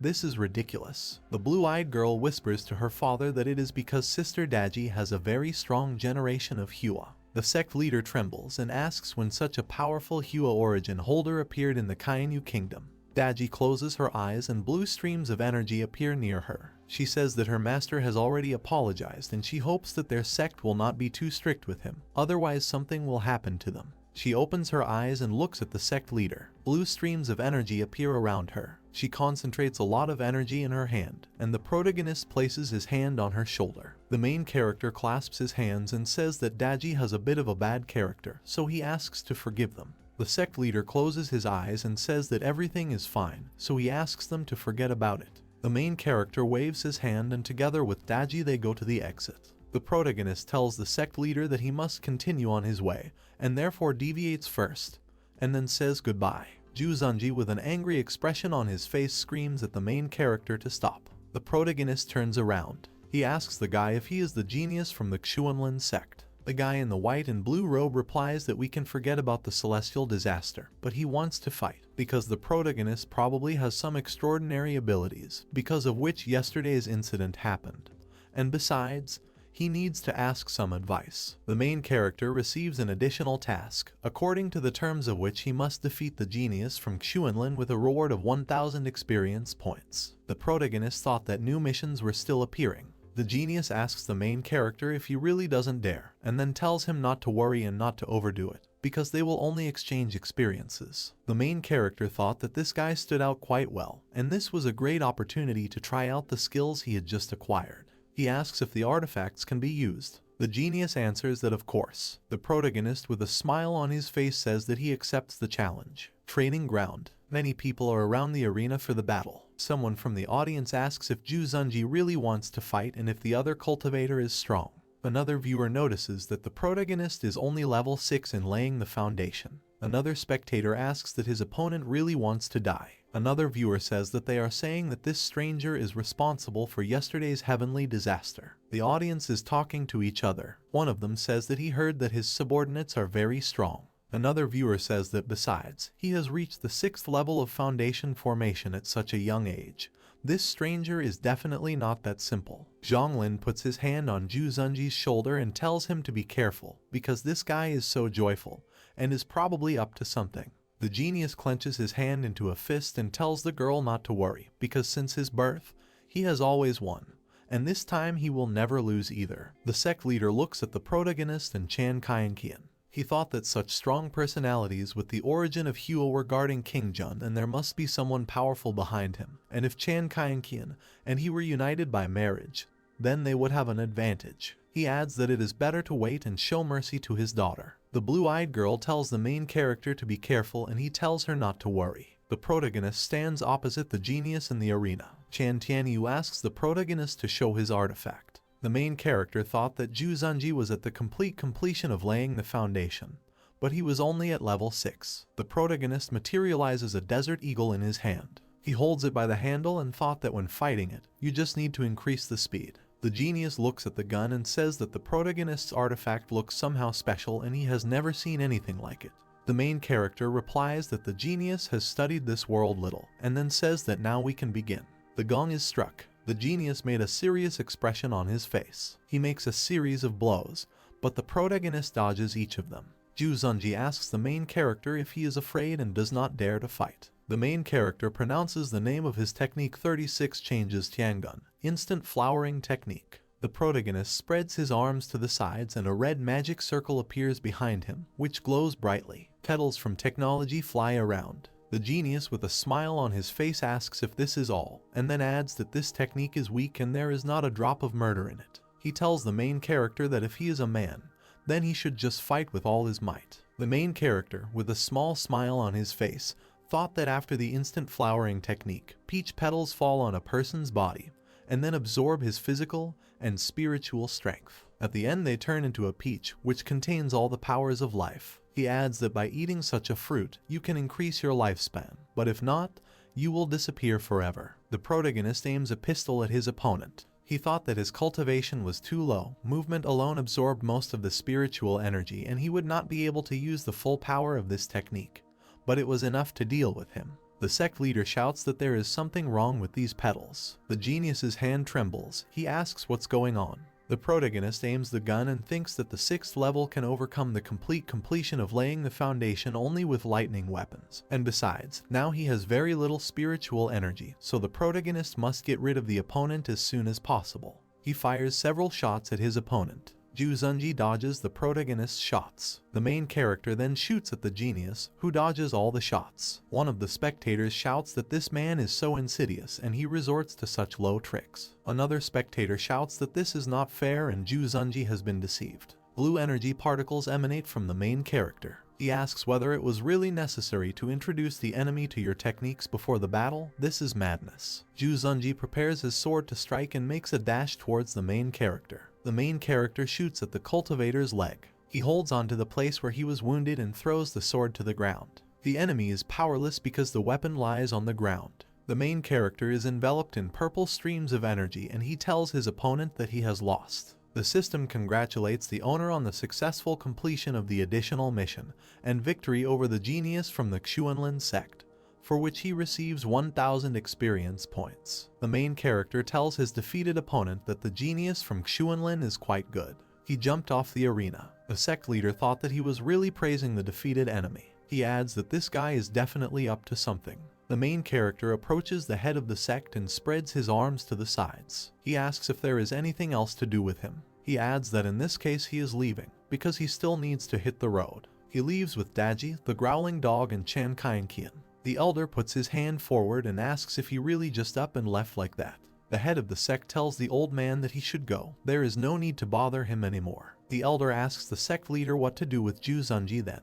The sect leader puts his hand towards the elder and tells him not to worry, because his vitality and spiritual strength will soon be restored. He adds that the magical artifact that King Jun used was clearly of high rank, but since his cultivation level was quite low, he was unable to demonstrate all his power. 2 sect members drag the defeated genius. The sect leader says that Zhu Zunji has become too arrogant over the years, and if he was careful, he could dodge those peach petals. But this time he was taught a lesson. A bead of sweat runs down Chan Hao's face. He asks how is this possible. He has a shocked expression on his face. He asks how King Jun was able to defeat Zhu Zunji. Many clouds sweep across the sky against the backdrop of mountains. Chan Kyankian, with an admiring expression on his face, tells the main character that he is so cool, and then asks if those peach petals were caused by magic. The main character tells her that he will not say anything and asks her not to follow him, because he needs to return to the capital. A girl with a dissatisfied expression on her face asks the protagonist when he will come to visit her. The main character crosses his arms and tells the girl to forget about this stupid idea, because in her sect everyone perceives him as an enemy. He asks how can he dare to come here again. The girl says with a smile that then she will do it, and then asks what he thinks about it. The main character pushes the girl away and says that there is no need, otherwise someone will pursue her again. The girl says that she will take it anyway and come to the capital in his place. She wants to say that she wants to become someone, but the main character interrupts her. With a serious expression on his face, he tells her that she will not, and then says goodbye and asks her not to see her off. The girl raises her hand with a handkerchief and asks not to forget her, and then tells Daji to never let him pester her. The main character waves his hand at her. Thor Fox smiles and tells the girl not to worry, because the master does not have such abilities yet. The main character, with a dissatisfied expression on his face, thought that this girl was really two-faced. 5 days later, the protagonist is dressed in a snow-white robe with golden parts. He is standing on a cloud. He is surprised by something. The main character falls from a cloud, and Daji and the roaring dog fly towards him. A loud impact sound is heard. The main character falls to the ground and says that the power that is present in his body is certainly not enough to support the 36 changes of Tiangun. The werewolf fox tells the master that his cultivation is too low, and he needs to continue training. The main character gets up and cleans his clothes of dust. He says he thinks so too, but for the last few days they have been on the road all the time. A growling dog says that someone is fighting nearby. The main character smiles and asks who dared to be so tactless near the capital. There are many defeated soldiers lying on the ground. Soldiers in red uniforms attack unarmed women and men with swords. The main character thought that the clothes with a red bottom, everyone has a 5th level of Kai training, which is comparable to a palace guard. He adds that there is no such person in the memory of the previous owner of the body. A drop of sweat runs down the main character's cheek. He wonders where these people came from. Daji concentrates blue energy in his hands. One of the red uniformed soldiers placed the blade of his sword on the shoulder of the man with the spear. He says that their Yan family insulted someone they shouldn't have. The guy with the spear says that this is the guard of the bloody sword. The 5th prince is really smug. The main character watches what is happening and notices that they were talking about the 5th prince. He thought that these people were King Yui's subordinates. He adds that apparently today he shouldn't meddle in other people's affairs. One of the soldiers commands to finish off every single one. Soldiers with swords begin to attack women and men. A shot occurs. A bullet hits the head of one of the soldiers in red uniform. A notification appears indicating that you will receive 59 experience points for killing a level 5 cultivator. The main character tells the soldiers that they really dared to destroy an entire family in front of the Son of Heaven. He adds that it looks like they are committing lawlessness. One of the soldiers shouts to the others to get busy, and that there is no need to worry about strangers. A notification appears that an additional mission has begun. Destroy the bloody sword guards, for completing which you can get 2,000 experience points. The main character made a serious expression on his face. He says that he definitely must intervene in today's case. Many soldiers in red uniforms hold their swords at the ready. The guard captain commands the others to kill the outsiders along with the Yan family. The main character shoots at the guards with a pistol. Civilians notice that the protagonist is strong. The defeated guard lies on the ground. The main character walks near the dead soldiers and twirls a pistol in his hand. He asks the captain of the soldiers what he said. The captain trembles and asks the protagonist if he knows who was insulted by this Yan family. The main character asks who. The captain, with a creepy look, replies that he is the 5th prince himself, and then asks the protagonist if he is afraid now. He thought that in the capital, the gentleman had already blocked the sky with one hand and deeply ingratiated himself into the emperor's trust. He adds that his power spread throughout the entire imperial court, and whether it was a commoner or even an official, everyone had already recognized him as the future heir to the throne. The main character, with a calm expression on his face, asks if this is the work of the 5th prince, and then says that he is literally shaking with fear. The soldier raises his hand and tells the protagonist that it is good that he is afraid, and then advises him to get out of here so as not to incur his wrath. The captain soldier opens his eyes wide. The main character takes a shot and the bullet makes a hole in the captain. The captain is trembling in pain. There is a bullet hole in his chest. The main character spins his pistol and a notification appears about killing a level 8 cultivator, and a reward of 88 experience points. A notification appears about the completion of an additional mission with a reward of 2,000 experience points. The bearded man bows to the main character and thanks him for saving him. He introduces himself as Yan Mobai, the head of the clan, and says that although he does not know the name of the protagonist, their Yan family will certainly pay him whatever he wishes. The protagonist introduces himself as King Jun. The head of the clan says that this name is familiar and asks if this is the name of the third prince, who was recently expelled. The main character puts his hand on his belt and says that it's true, he's back again. The protagonist remembers how he was accompanied by palace guards. He thought that initially the emperor planned to quietly escort the previous owner of the body to the border, but this picture was captured by all the residents of the capital, and one can say that he was greatly disgraced. The body's previous owner is escorted in full view of the capital's residents. The main character says that King Jun's corruption techniques have already caused a stir in the capital, and the royal family had to take urgent action. Let people know that no one can break laws for personal gain, and at the same time this will be a lesson for future generations. The main character, with his eyes closed, spreads his arms to the sides. He thought that, however, King Yui was supposed to be eyeing Nan Yuxin, the daughter of General Nan Meng, who had a marriage contract with the original owner of the body. He imagines a girl with brown hair. He says that the girl's appearance is exquisite and beautiful.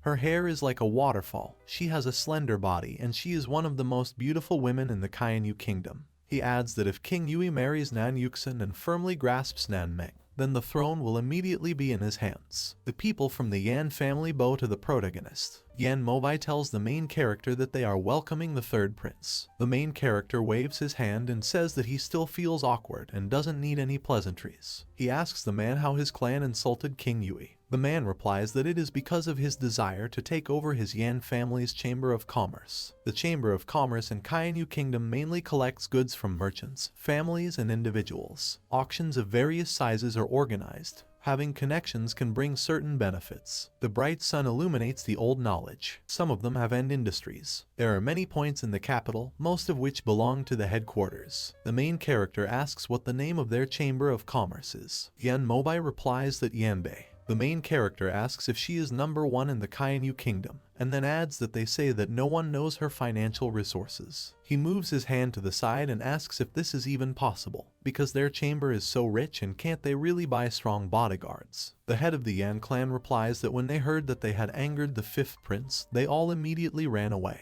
Yan Mobai says with a desperate expression that now all the cultivators in the world know that King Yui and the Ziguang sect are close, and he is practically recognized as the future emperor. He asks who would dare to insult him. He adds that those who are still alive are old, weak, and sick people. This terrible man sent guards to destroy and tear out their roots. A notification appears that an additional mission has been launched to subjugate the Yanbei Chamber of Commerce, for which completion you will receive 4,000 experience points and a chance at a random lottery. The main character looks at the notification and smiles. He thought that this system was like roundworms in his stomach. He just thought to himself, and it already came with a task. The main character, with a serious expression on his face, tells the head of the Yan clan that their entire Chamber of Commerce has insulted the 5th prince and now they cannot settle in Kainyu. The protagonist points his thumb at himself and says that it is better if they lean on it. He adds that he and King Yui hate each other, and the enemy of his enemy is his friend. The head of the Yan clan thanks the main character. He thought that the 3rd prince was now in exile, and now that he was in the capital, the emperor would definitely find out about this and be furious. The Yan family will no longer be able to resist him. The main character smiles and tells the man not to worry, because this time he has returned to clear his reputation. He adds that after defeating the 5th prince, he will definitely help their family. The Yan family members say "Long live your majesty." The main character says that it's very good, and then adds that they will follow him to the capital. Palace of the 5th prince. A man with a scroll in his hand sits at a table. A soldier in a black uniform bows to him and calls his master. King Yui, the 5th prince. A man with brown eyes asks if the Yan family has been destroyed. The gray-haired soldier says that most of their clan was killed, but Yan Mobai fled, taking his children with him. He adds that his subordinates sent the guards of the Bloody Blade on their trail, but they still have not returned, and it is assumed that an accident could have happened to them. King Yui said with a stern look that Yan Mobai does not have a Kai cultivation base, and did someone secretly help this family. He tells the soldier that he can go, and then adds that he will order people to track the location of the head of Yan, and let him wait for orders. A few days later, Kainu Kingdom. The main character in a cloak with a hood walks down the street in a black cloak with a hood. Walking next to him are Yen Mobai and Daji. The main character thought that he, King Jun, had returned again. He looks ahead and thinks that next he needs to choose the right time and restore his name as the son of the emperor in front of all the residents of the city. Yen Mobai tells the protagonist that an envoy from the kingdom of Tizanlan will arrive in 9 days, and then asks him if he wants to go and see. The main character asks if he will visit the capital. The main character thought that if he is not mistaken, the kingdom of Tizanlan and Kainu at first glance seem to be allies, but in fact they are at war. Every 5 years the two countries send ambassadors to each other for negotiations. The main character imagines two mustachioed men standing opposite each other. The protagonist thought that they began with a duel between masters, according to a one-on-one system of 2 victories in 3 rounds, and after the end of the battle, discussions of state affairs began. The main character smiles and thought that, however, 5 years ago, the Kainu Kingdom sent envoys to the Tizanlan Kingdom and suffered great losses. He adds that this confrontation is a very good opportunity for him and his goals, because during the duel, if Daji enters the battle for the sake of glorifying the country, and if Xia Hoen's head is added to this, then his cheap father emperor will definitely change his opinion about him, and even if King Yui wants to create problems, there is nothing he can do. The chief tells the head of the Yan clan that he will go and adds that there is no need to worry, because before leaving him, he will settle his Yan family. The man invites the protagonist to stay at this hotel for a few days. Near the protagonist and his allies there is a large wooden building with a balcony. The head of the Yan clan says that although this is not the best establishment in the capital, different people moved here. The 5th prince will definitely want to grab them. They are in no danger here. The main character and the others go inside. There are a lot of people around. Some people look at the main character. An old man with a monocle looks at Daji. He smiles and calls Daji a beautiful girl,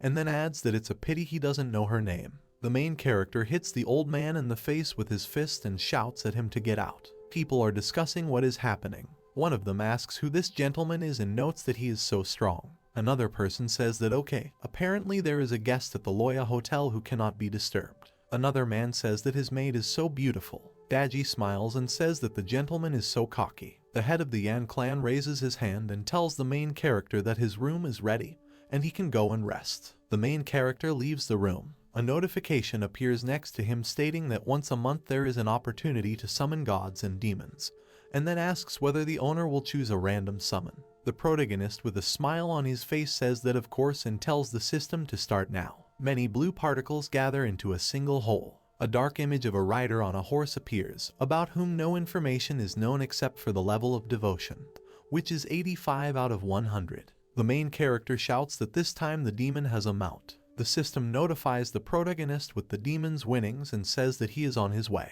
Inside the King Yui Palace, the 5th prince asks if they are staying at the Loya Hotel. The soldier with gray hair tells his master that it's true. He saw with his own eyes how they entered there. The 5th prince rested his chin and thought that Loya's environment is too strong.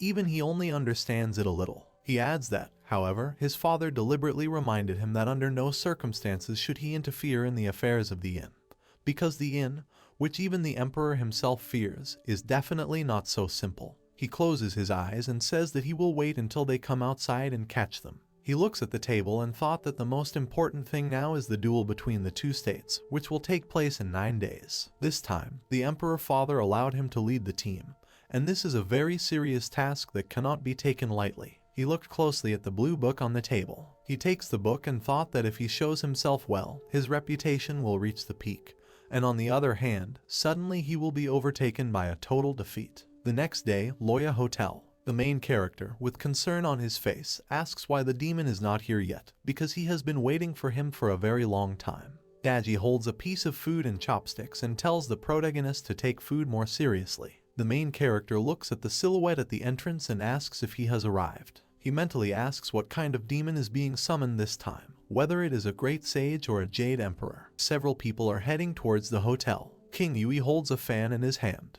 He opens the fan, and the locals notice that the 5th prince has arrived. The main character, with a surprised expression on his face, notices that this is King Yui. The main character, with a serious expression on his face, wonders why he came here and is it really to find Yan Mobai. He adds that there are many people here and he will not be able to detect him. Daji looks at the protagonist, who has his hand on her shoulder. The main character asks the girl to let him hide, after which he goes behind her back. King Yui asks the mustachioed man if a guest named Yen Mobile lives here. The mustachioed man asks for forgiveness and adds that Loya has its own rules according to which personal information about visitors cannot be disclosed, and then asks the gentleman to leave. A man in a red uniform arrives. The people around him are scared. The mustachioed man asks the fifth prince what he means. Many people with weapons surround the fifth prince. A mustachioed man hits the table with his hand. With an angry expression on his face, he asks the fifth prince if they really want to blatantly invade his inn. King Yui smiles and waves his hand, after which he says that the owner is joking. The man in the red uniform thought it was interesting what history this place has. People are discussing what is happening. At the far end there is a woman sitting at the table, her face covered with a scarf. One of the observers says that he has not seen such a big showdown in Loya for a long time. Another observer says that even if this is the fifth prince, he should also tuck his tail between his legs and behave decently here, just like the other visitors. The girl, whose face is covered with a scarf, says that his cultivation is not bad and one might say genius, so it's a pity that he is only a prince. She adds that otherwise she could take him with her to Nanaming for some good instruction. Abbess of Nanaming, Yu Fengwang. King Yui looks away. Someone shouts that Guang Yui has arrived, and then asks where his master is. The protagonist has a shocked expression on his face. A man in golden green armor appears, holding a spear in his hand. The protagonist thought that the demon summoned this time turned out to be Guang Yui, and then adds that he was lucky. A system notification appears, congratulating the protagonist for calling one of the 4 marshals. Race, human. Cultivation, 9th level of Hua generation. Combat abilities, Sacred Kai Martial Dao, Qinglong Spiritual Sword, Slashing Sword. Magical abilities, Phoenix Eyes that destroy evil. Mount, Red Magic Horse. Devotion level, 85 out of 100. Reminder, don't rely on a demon if the devotion level is 0. King Yui smiles and notices how strong the energy is. He thought that if he got help from this man, he would certainly win the battle with T. Zamlin. King Yui bows and calls the armored warrior, who appears an elder. Guang Yui tells the guy to stay out of the way. He calls him elder again with a scared look on his face. The armored warrior tells King Yui to step aside. The fifth prince tells the warrior that he will not interfere with his rest and adds that he will come to him another day. A bead of sweat runs down the fifth prince's cheek. He thought that now was not the right moment to win this stranger over to his side. It would be better to return and prepare well. He adds that if he can subdue him, then no one will dare to stop him from ascending the throne. The girl with brown hair who is sitting with Yu Fengwang tells her that this man is completely unrestrained, so arrogant. Yu Fengwang says that if he releases all his power, he is afraid that Loya Hotel will be wiped off the face of the earth. She says with a straight face that this man's power is immeasurable, and then asks where he is going. Guang Yui approaches the protagonist and Daji. He bows to the main character. Many visitors are shocked because of this. The main character tells Guang Yui that he has finally come, but made him wait so long. The warrior in armor asks the main character not to reproach him for this. One of the visitors asks if this big man is really the servant of this young master. Another visitor asks who he is and is he really a prince too. Yu Fengwang, with a surprised expression on his face, asks if that young man is already at the 6th level of laying the foundation, and then adds that this is simply outrageous. The main character tells the warrior in armor that he won't and asks him to get up faster. Daji thought that he really was the protagonist, pointing at the armored warrior and saying that he would introduce him, calling him Marshal Guang Yui. Marshal says that he is glad to meet you. Daji stands next to the dog and smiles. The main character tells the marshal that this is Daji and she is from the same world as him, and this is a growling dog and should not be underestimated. The main character waves his hand to the servant and tells him to set the table, and also to bring him all the most delicious dishes that are here. The mustachioed owner spreads his arms to the sides and laughs. He says that it is a great honor for him to welcome such a strong man. He adds that he announces that everything will be free for those who dine here as a sign of respect for the elder and the young master. The main character gives him a thumbs up and says that the owner is so generous, and then adds that he is friends with people like that. A lot of people are having lunch at the hotel. A man with a cup approaches the main character and asks him his name. The main character smiles and asks to call him simply Mr. Jun. The brown-haired girl calls the protagonist handsome. Yu Fengwang says that she must definitely attract him to join the teachings in Nanaming. She adds that with such a genius, her sect will flourish for 1,000 years. News of what happened at the Loya Hotel quickly spread throughout the capital. Many people learned that Guang Yui turned out to be a subordinate of young Master Jun, whose name quickly spread among the cultivators. Night of the next day, inside the King Yui Palace, the gentleman sits at the table with a gloomy face. A man in black clothes and a mask stands in front of him. King Yui asks someone if he found out the origin of that young man. The masked man replies that no, and adds that he seemed to appear out of nowhere, and the city guards also know nothing about him. He puts his hands forward with a scroll and says that this is a drawing of King Jun's face, and it was drawn by a visitor to the hotel that day. The main character is drawn in a cartoon style. The fifth prince looks at the drawing and asks how anyone can see anything here. He squeezes the drawing and says to continue looking for information about it, because at all costs it is necessary to win that strong elder who is under his command to their side. Otherwise this time they will definitely lose the duel. The guy in the mask tells the master that he obeys him. The next day at the Loya Hotel, a girl in shoes kicks a wooden door. The girl with the blue dot on her forehead asks where Mr. Jun is, and then asks him to find him and show him to her. The main character yawns and asks who needs him so early in the morning.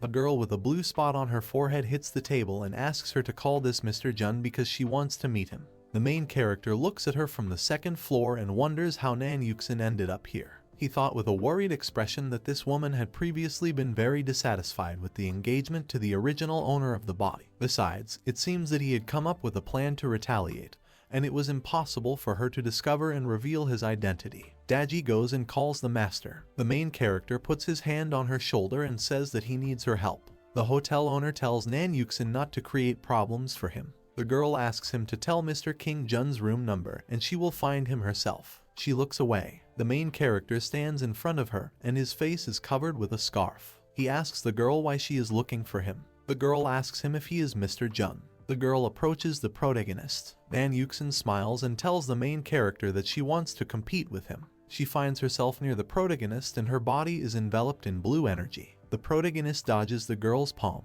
She thought that the main character was fast enough. The main character tells her that without really saying hello, she immediately started fighting. He asks if it's too rude. The girl concentrates blue energy around her hand and asks if she told him that he needs to fight her so that they can see who is stronger. The protagonist stops her attack with his hand. King Jun appears behind her. A drop of sweat runs down the girl's face. The main character has shackled the girl and she cannot move her arms. The girl says that she is hurt and lost. The protagonist lets go of her hands and tells her that she overestimated her capabilities. Nan Yuxin holds up her hand and says that she didn't expect her opponent to be so strong. She adds that it is not surprising that he was able to subdue those masters whom even King Yui could not defeat. She believed that Mr. Jun was exaggerating his strength. King Jun thanks her for her praise and says that however she is at the Loya Hotel. He adds that she doesn't need to behave like this and create trouble here. Nan Yuxin reaches out to the protagonist and asks when she made the mess. The main character tells the girl to behave with dignity. The protagonist dodges her hand. The girl with a dissatisfied expression on her face tells the main character that she will come again to find him.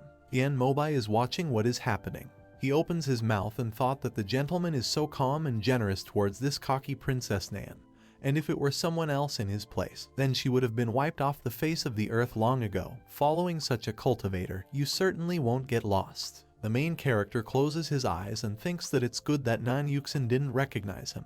Daji, with no clothes on her torso, asks the protagonist to return her clothes. The main character with a creepy smile on his face asks if he can help him. Daji, with red cheeks, asks the main character to leave. The main character puts his hand on the back of his head and says what a pity. A growling dog tells the main character that he has lost his way. The protagonist with a smile on his face tells the main character that he does not understand, because a man who does not succumb to Daji's charms is not a man. The growling dog looks at the departing protagonist with incomprehension. Late at night, the moon rises above the night sky. The main character looks at the system notification. He receives 4,000 experience points for subjugating the Chamber of Commerce. King Jun smiles and says that apparently only now has Yanbei truly obeyed him. He asks the system to start the lottery. The system reports that a random lottery has been launched. A spear appears, which is shrouded in blue energy. The system congratulates the owner for winning the Silver Dragon Soul Punisher Spear, which was produced on the journey to the west in the East China Sea Dragon Palace. The main character smiles and looking at the system window says how cool this name is. He asks if there was such a long spear there. The system reports that the palace of the East China Sea Dragon on its journey to the west contains countless sacred arsenals. Even Sun Wukong got his staff with golden hoops from there. The Silver Dragon Soul Reaver Spear is not the best attribute. However, he is also in the rank of Tianping. Weight reaches 5,000 jin. The main character asks the system to let him look. He points his hand towards the image of a spear. He is surprised about something. The spear pulls his arm down. He breaks the table and says, "Wow, it's so heavy," and then asks the system to put it back. The main character breaks the floor. He falls downstairs into a wooden bathtub filled with water. The main character is sitting in the bathroom with his eyes closed. He asks why so softly. Yu Fengwang sits in front of him, who asks the main character if he has already touched enough. The girl blushed and told the main character that she did not expect that the man who calls himself Jiang was actually such a fool. The main character gets out of the bath and says that this is a misunderstanding, a simple misunderstanding. He adds that the floor collapsed and he didn't do it on purpose. The girl tells the main character to turn away and stand with his back to her. The main character turns away. Yu Fengwang tells the main character that he can turn over. The main character looks at the girl in the robe and tells her that he really didn't do it on purpose and is already leaving. The girl asks the main character that he really looked at her completely and now he's just leaving. The main character smiles and says that then maybe he will strip naked and she will look at him in return. The girl replies that it's not worth it. Yu Fengwang with a smile on his face tells the main character that if he is truly sorry, then he should join the Nanaming sect. The main character, with a surprised expression on his face, asks her where she is asking him to join. The girl tells the main character that Nanaming is the most powerful organization. A more powerful sect cannot be found. She adds that all 12 elders are Hua Zhu cultivators. She asks the protagonist to join her sect, because a talent like him will definitely surpass the Kainyu kingdom in the future. The main character puts his hand on the back of his head and says that this proposal took him by surprise. However, he is forced to refuse, because he is already the leader of a sect that is in no way inferior to him. The main character smiles and says that so he can only appreciate her kindness. He thought it was a joke and wondered what was the point of joining any organizations if he had a mythological system. Yu Fengwang wondered if this was a sect that couldn't keep up with his own. She adds that this is really Yuhatan or Beihatan, and then thinks that she needs to immediately send people to find out all the information about this gentleman. The girl smiles and says that in this case she will no longer insist, but they don't know each other, so she offers to become friends. With a stern look, she thought that no matter what sect leader he was, Nanaming's forces could only be resisted by people from no man's land. She believes that she will make friends with him. In any case, this will not worsen the situation. The protagonist smiles and tells her that of course. Yu Fengwang thanks the main character and tells him to better leave quickly, because if someone sees them together, it will be bad. The protagonist approaches the girl. The girl blushed and asked the protagonist if he had anything to do with her. The main character points his finger at the hole in the ceiling and says that he thinks it will be closer from here. Drops of sweat flow down the girl's face. The main character sits down to make a high jump. He jumps back into the hole. He goes back up to his room. The protagonist has a surprised expression on his face. A growling dog with a reddened expression asks the main character if he saw this. The main character hits the dog with his fist and tells him that it's none of his dog's business. He adds that he needs to hurry up and call someone to fix the hole while they continue cultivating. The dog agrees with him. The main character looks at the leaving dog and thought that he couldn't just pull out this silver dragon spear. He should wait for full recovery and then try to train again. The next day, a lot of people are having lunch at the hotel. The head of the Yan clan tells the main character that the Tizanlin ambassador has already arrived in Kainyu and has already managed to intimidate Taishiku Suik. The main character replies that this country is so arrogant, and they probably have support. He asks if it is possible to find out how strong the opponent who will participate in the duel is. Yan Mobai replies that they say that the kingdom sent 3 reincarnation level cultivators, and in their state there is only one such person, and that is General Nan Manon. He adds that if the information is true, then they will lose this duel. The main character props up his chin and says that there are 3 transformation level cultivators. No wonder. He thought that apparently he had planned everything too early. In a duel between the 2 states it would not hurt to make Daji, and the others public. It was time to open his father's eyes. Someone announces that the 5th prince has arrived. The main character asks to block him. The main character takes Daji's handkerchief and asks her to borrow it. He thought that King Yui would appear soon. The 5th prince enters the room. The inn owner asks the 5th prince why the 5th prince has arrived this time. King Yui approaches the armored warrior and says that war between the 2 states is inevitable, and he hopes Kyanbei will help him in this battle. The fifth prince thought that it was enough for Guang Yui to follow him. From his achievements and exploits he would also receive something, and the whole state would know that he was his man. The main character apologizes and says that he is not interested. The fifth prince asks the main character if he is Mr. Jun. The main character replies that this is so and asks what he owes. The fifth prince says he hopes Mr. Jun can do something for the kingdom. The main character asks for his own sake or for King Yui's sake. A warrior in green clothes asks the protagonist how he dared to talk to the fifth prince like that, and then adds that today he will certainly be imprisoned in a heavenly prison. The main character pushes the soldier in green clothes away with his hand and says that it is too noisy. The soldier flies far away and falls outside the building. King Yui says this is impudence. Guang Yui, Daji, and the growling dog prepare for battle. The fifth prince asks with a frightened expression if they are really going to do this and dare to beat the prince. He adds that he will punish him for his insolence. A warrior in armor concentrates blue energy around himself. The fifth prince's soldiers scream in pain. Daji tells the fifth prince, who is lying on the ground, that he has overestimated his strength. The main character raises the saucer at shoulder level and says that he will not ruin his mood because of others. He offers to drink wine, and then he will tell the story of the three kingdoms. King Yui put his hand to his chest and asked what are they really drinking at the time of a national catastrophe, and what is the use of cultivation then? He adds that the main character is not worthy to be called a hero, and he is an inhuman and dishonest coward. The main character asks whether for the sake of the country he should become its pawn and whether he really is the emperor. Guang Yui shouts at them and gives them 5 seconds to leave. The fifth prince and his soldiers leave. The main character laughs and calls the armored warrior magnificent because he made them scared. Daji says that Master Guang Yui is really cool, and this is the first person with such strong energy that she has ever seen. The main character offers to continue eating and drinking and says that you shouldn't pay attention to that clown. The head of the Yan clan agrees with the protagonist. Yu Fenghuang and his servant watch the meal from the second floor. The servant asks the mistress what she is thinking about. The girl says that she is concerned about the question of who is behind Mr. Jun. The servant smiles and tells the lady not to think too much about it, because their task is to form a unit, not to poach talent, and Mr. Jun is not on the list. The lady with white hair replies that in the future he will definitely go there and become famous throughout the world.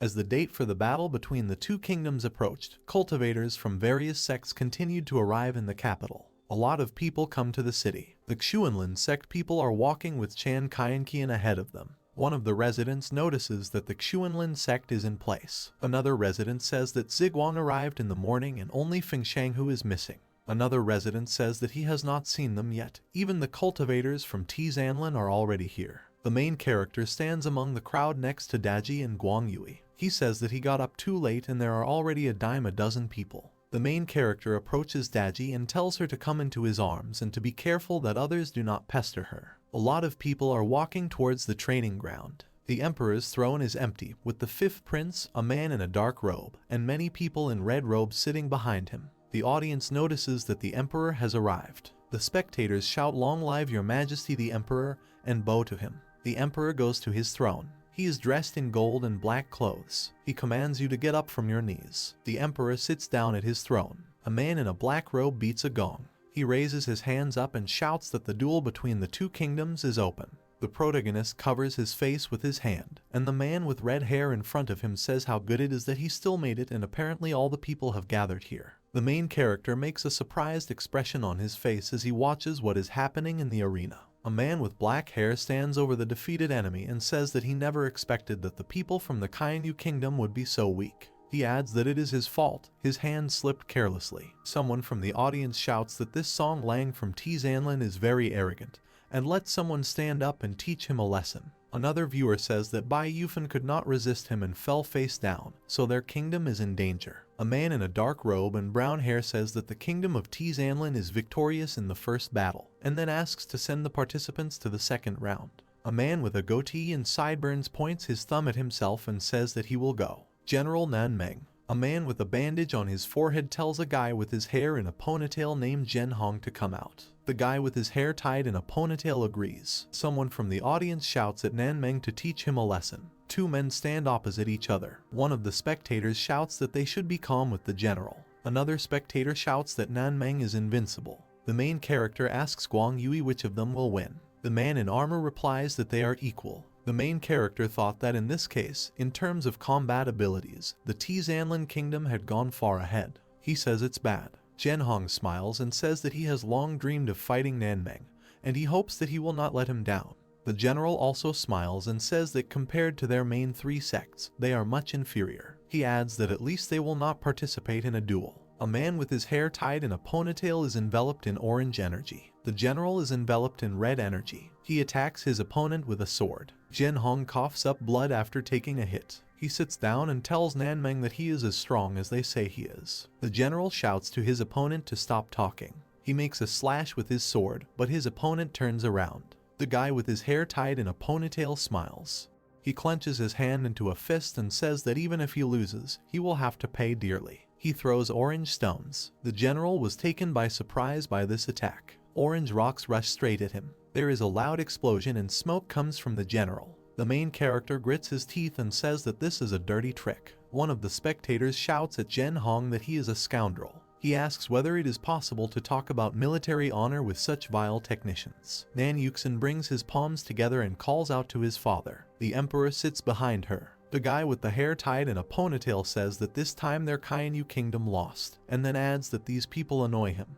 The Zanlan kingdom is too treacherous. A lot of viewers were angry about what was happening. Nanmeng grabs the opponent's head from behind. He hits his opponent's head on the floor and says that he never loses. The guy in the black robe raises his hand up and says that the second round is over, the victory is for Nanmeng. Many people raise their fists in the air and call the name of the winner. The emperor smiles and says that this is exactly what was expected from his favorite. A guy in red clothes and a bandage on his forehead claps and tells the guy next to him that he really is fierce. He calls the guy with the black headband next to him Xiao Beilong and tells him that he was right. People carry away the defeated fighter. The guy in a black robe announces that the third round will now begin and asks to send the participants. The guy with the black bandage made a stern expression on his face. He raises his hands up and asks who has the courage to fight him. King Yui says with a surprised expression that he is again a reincarnation level cultivator. He asks if they have his equals and if General Nanmeng is capable of fighting further. Xiao Beilong stands in the arena and asks if no one will dare, and they won't have any more daredevils. The main character tells him that in his kingdom, he, a pathetic clown, dares to scream. He asks him to be careful with his words. The main character goes to him along with Daji and Guang Yui. Xiao Beilong turns to the protagonist and his team, and then asks how they dare to interfere in the duel between the two kingdoms. The main character smiles and says that he is the third prince of Kainyu, and if he does not have the right to this, then their prince should also get out of here. The emperor and his guards are shocked. Kainyu asks why this person is here with an angry expression. The protagonist took off his cloak. Frightened spectators discuss what is happening. One of them calls what is happening a nightmare and notes that he was expelled. Another viewer asks if this is the third prince and isn't this Mr. Jun. He adds that they drank together. The main character tells his father since no one wants to fight, how about sending him away? The emperor allows him to step onto the battlefield. The main character tells his rival that he is very arrogant. But will his kingdom really dare to take a risk? Xiao Beilong asks the main character what he means with an evil smile. Wang Yui stands next to the protagonist. The main character tells his rival that he will be publicly killed if he can defeat his subordinates. The guy with the black bandage smiles and asks if this is true. He thought that if he could kill the prince of the Kainyu kingdom, then this journey would not be in vain. The main character replies that this is true. Xiao Beilong is enveloped in purple energy and says it's time to start. He combines his fists and tells the protagonist that he will die today. The audience has worried expressions on their faces. One of them says that it is believed that Xiao Beilong is even more powerful than General Nanmeng, and then asks if these subordinates can defeat him. Another viewer says that it's a pity that the third prince cannot avoid death today. Nan Yuxin thought with a serious expression that this guy is putting himself at such risk, and apparently the lifeline will end today, so she is sorry. Wang Yui takes off his cloak. A green energy trail emanates from his eyes. King Yui asks why him. The emperor looks at the fifth prince. The fifth prince tells his father that this is the man he wanted to recommend a few days ago. He stayed at the Loya Hotel, but was picked up by Mr. King Jun. King Yui thought it was no wonder he insulted him. Van Yuxin thought that the person from the hotel was King Jun, and then asked why he did that. The emperor, with a smile on his face, says that the gentleman who has been causing trouble for everyone lately turned out to be King Jun. He adds that this is interesting. His expression becomes stern and he thought that from the looks of it, this man could really win. Guang Yui stands in front of his opponent. A warrior in armor tells his enemy that with one blow he will take his dog's life. Xiao Beilong laughs and says that this is the funniest joke he has ever heard. He lunges towards the armored warrior and calls him a little scoundrel. He attacks the armored warrior with his club, but he blocks the blow. Guang Yui hits back. His attack emits a trail of blue energy. Xiao Beilong opened his eyes wide. A warrior in armor hits his opponent's head with a blow. The audience is shocked by what is happening. The guy with the red bandage on his forehead, the Emperor and Nanmeng are shocked. The general opens his mouth in surprise and thinks that Xiao Beilong is really amazed, because he is equal in strength to him. A guy with a red bandage on his forehead asks how this is possible. Guang Yui smiles and says that victory is his. A man in a black robe shouts that the Kainyu kingdom won the duel between the two countries. One of the spectators shouts that this is cool, because he was able to defeat the commander-in-chief of the Tsanglang kingdom. Another spectator asks if he is dreaming, because their country won. The main character asks the audience to remain silent, because he has something to say. The main character says that everyone knows that he was betrayed and kicked out of the kingdom. He adds that he will not say who exactly did it, but he did not return empty-handed. It shows the head of General Xiao Hoen.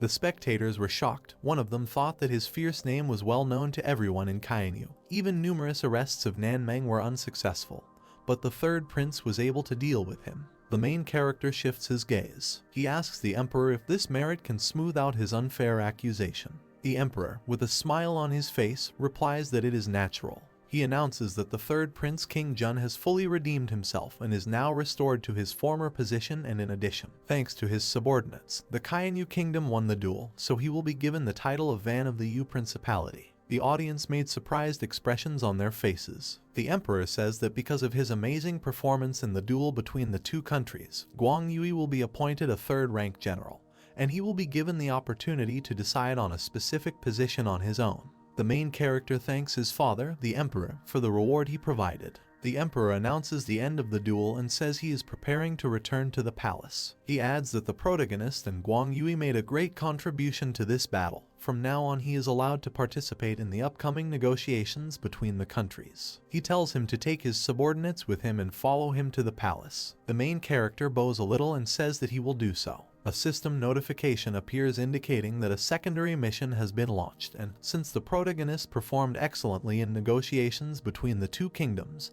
he earned the praise of the Emperor. For successful completion of the task, a reward of 5,000 experience points is given. The main character smiles and thought that this cheap father seems to have high hopes for him. Imperial Court, Zan Palace. The sun illuminates the roofs of the buildings. The main character calls his fifth younger brother. King Yui looks at him. The main character goes to his brother and tells him that they haven't seen each other for a long time and he missed him. The main character hugs King Yui with a smile on his face. The fifth prince thought that he wanted to kill him right now, but he couldn't. The main character smiles and tells his brother that he forgot that he is only at Kai training and cannot stand his laying the foundation. The fifth prince replies to the protagonist that he missed him too, and then wondered how this guy's cultivation level grew so quickly. The main character puts his hand on his shoulder and laughs and then says that only a month has passed, and he is still just as stupid. King Yui thought he could bear it. The Emperor enters the room accompanied by his servants. The Emperor points to a chair and tells the protagonist to sit there, then invites Guang Yui to sit next to him. The main character agrees. The Emperor looks at the guy with a red bandage on his forehead and Zhen Hong. The Emperor, with a gloomy expression on his face, says that negotiations between the two kingdoms have begun. The Emperor says that in order to facilitate their union, the ownership of Yugyuan must be discussed. He adds that this city has belonged to the Kainyu since the time of Taijutsu, but now it is, of course, under their rule. The guy with the red bandage on his forehead says that it won't work, because Yugyuan is the most important link between the two kingdoms, and if their country does not guard it well, it will bring them big problems. The main character says that the city should be protected by the one who is more powerful. All the strongest generals of their country are already dead, so there is no one to go guard him. Zhen Hong says with a dissatisfied expression that Xiao Beilong is dead, but there is also him. The main character with a smile on his face asks him if he can. A guy with his hair tied in a ponytail asks why he shouldn't be able to do this. Guang Yui is enveloped in blue energy. He asks a general from another country if this is true. The Emperor with a grim smile says that in his opinion, General Guang Yui is the most suitable person to guard Yugyuan.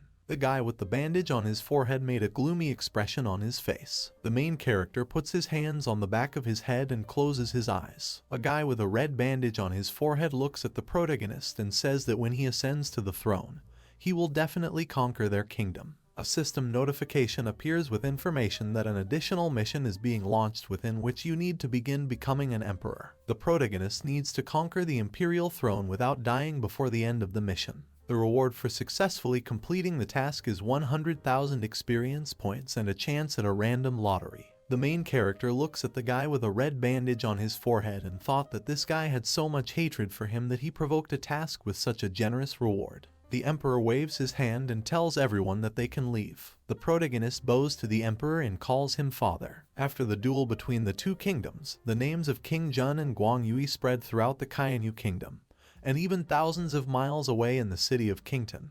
The Xuanlin sect recognized the glorious name of the third prince. King Jun has become not only the most popular person in the capital, but also the dream man of many women. King Yui House. The fifth prince lies in bed and shouts to his subordinates that they finally allowed King Jun to return alive. He calls them a bunch of scum and calls them worthless little people. King Yui tells a masked guy named Nzio to order some assassins for this scoundrel. The masked guy puts his hands together and accepts his majesty's order. A man with a scar on his eye invites the gentleman to temporarily refrain from fighting him. Now the third prince has achieved great success. At this moment it would be unwise to resist him, and besides, it was not the emperor who assigned Gan Yui to Yugyuan City. This way, King Jun will be left without a patron, and the fifth prince will be able to play enough. He says with an angry expression that in a month there will be a military meeting organized by the Nanju dynasty. The first 100 will be able to enter the 7 great sects of the reigning dynasty, so the fifth prince should start preparing for this event now. King Yui tells his subordinate that he is right. The fifth prince adds that he cannot leave everything to chance and it is necessary, if not to kill him, then at least to teach him a lesson, and then tells his subordinate that he can go. The guy with the scar closes his eyes and says he accepts the order. King Yui trembles and thought that the protagonist of his position and good name lies. Hotel Loya. Many girls run after the protagonist. One of them shouts to the third prince that he is so handsome and she adores him. Another girl asks the main character not to leave them. The main character runs and shouts to the girls not to come near him. He locks himself in the room and says that the women of the Kainyu kingdom are so friendly. Daji sits by the window and tells the main character that apparently he is popular. The main character with a satisfied expression on his face says that it doesn't matter because she will remain his most beloved. Daji calls the protagonist a naughty boy. The main character takes her hand and tells her that he will take her to a place to show her the treasure that he received. The girl, with confusion on her face, asks what this treasure is. The protagonist shows the girl his spear. Daji is surprised and notices that this is a magic weapon of the tamping level, and it is very unusual. The girl asks if this is the treasure the gentleman spoke about. The main character takes the spear and says that now he will try to lift it. He thought that the duel between the two kingdoms was over, and even with the protection of Daji, Guang Yui and the growling dog, he still needed to strengthen his own strength.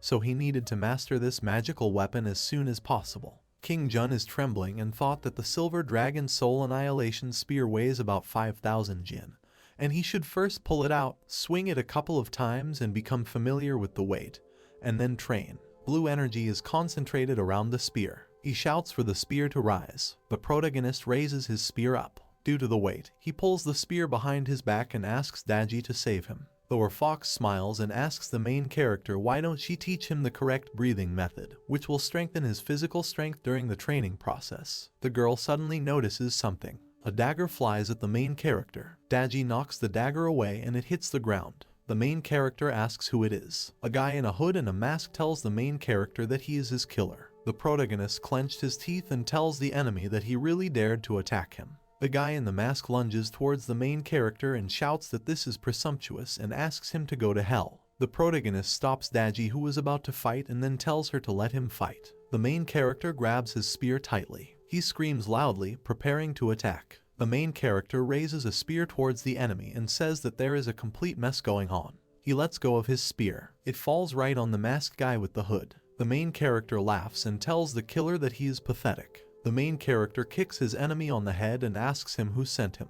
The killer with a painful expression on his face says that he will not tell. The main character aims a gun at him and tells him to die. He takes a shot at his enemy. The main character receives 956 experience points for defeating a foundation level cultivator. The main character turns to Daji and asks her if she can get rid of the corpse. The girl replies that of course. The fox burns the murderer's corpse. The main character puts his palms together and tells Daji that no one will interfere with them anymore, and then asks him to continue teaching her the breathing method. The girl says that this method is called Xianshan and now she will teach him the formula. She speaks of inner composure, self-propelled Kai. The protagonist waves his spear and thought that it really works and therefore asks to continue. The main character swings his spear hard. Someone calls the protagonist a womanizer. Servant Yu Fengwang attacks the main character and shouts at him that he will answer for everything. Yu Fengwang herself stands behind. The main character dodges the girl's attack and asks her what she means. The girl clenches her teeth and screams that she wishes the protagonist death. The main character asks the girl if he will allow her to offend him. Yu Fengwang covers his body with the main character and shouts that this is a disgrace. The servant shouts to the mistress that the main character pestered her last evening, and such a scoundrel must be killed. Yu Fengwang blushed after her words, and the main character noticed that Daji was angry. The main character tells the fox that this is nonsense and he only accidentally fell towards her and besides, nothing happened. He didn't see anything.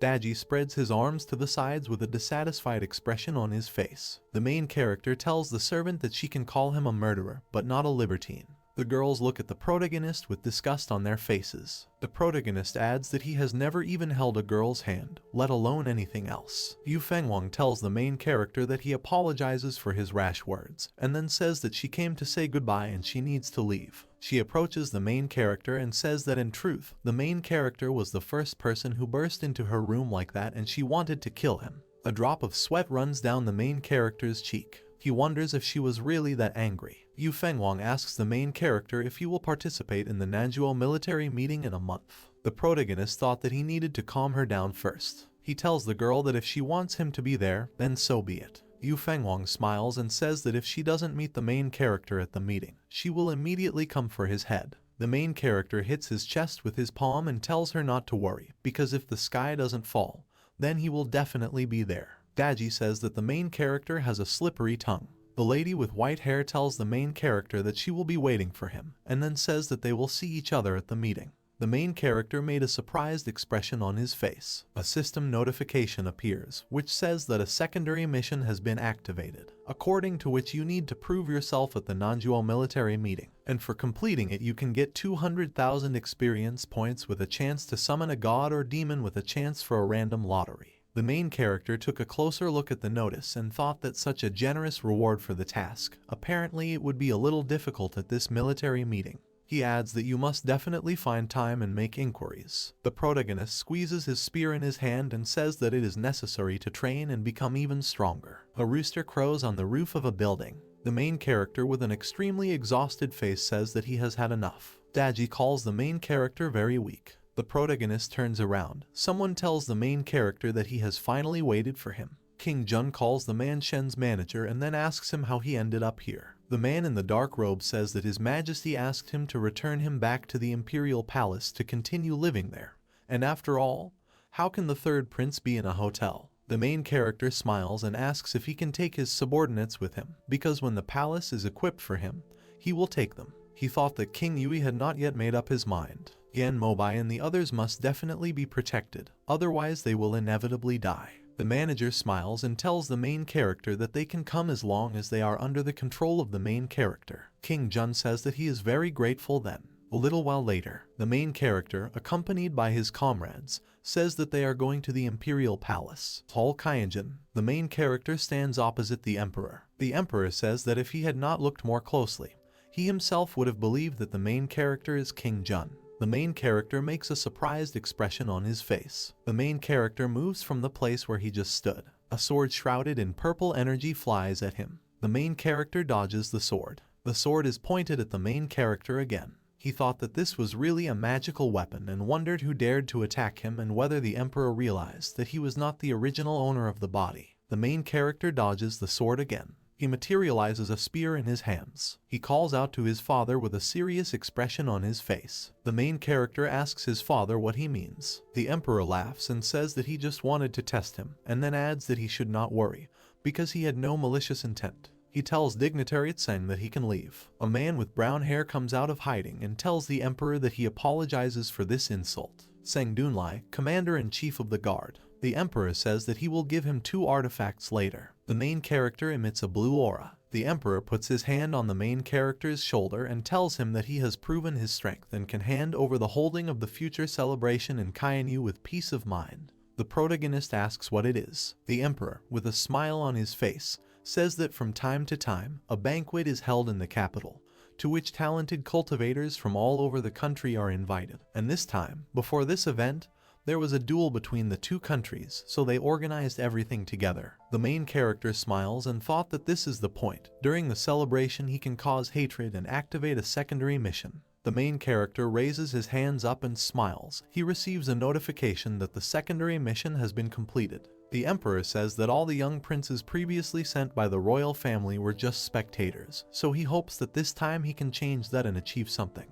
The main character bows a little to his father and tells him not to worry, because he will definitely be able to do it. The emperor says that it is very good, because in addition, the main character showed himself very well in negotiations, so he allows the requisition of 100 imperial guards as subordinates. The protagonist thought that if his memory serves him right, then the guard is under the leadership of King Yui. The system notifies the protagonist that the secondary system has been completed and he performed excellently in negotiations and received the approval of the emperor, for which he receives 5,000 experience points. The main character smiles and is enveloped in golden energy. The 7th level of laying the foundation. A notification appears indicating that there are enough experience points and the system congratulates the protagonist on breaking through to the 7th level of foundation. The emperor, with a surprised expression on his face, asks why such a breakthrough occurred. The main character opens a window with his characteristics, where he now has the 7th foundation level with an experience value of 4166 out of 8,000.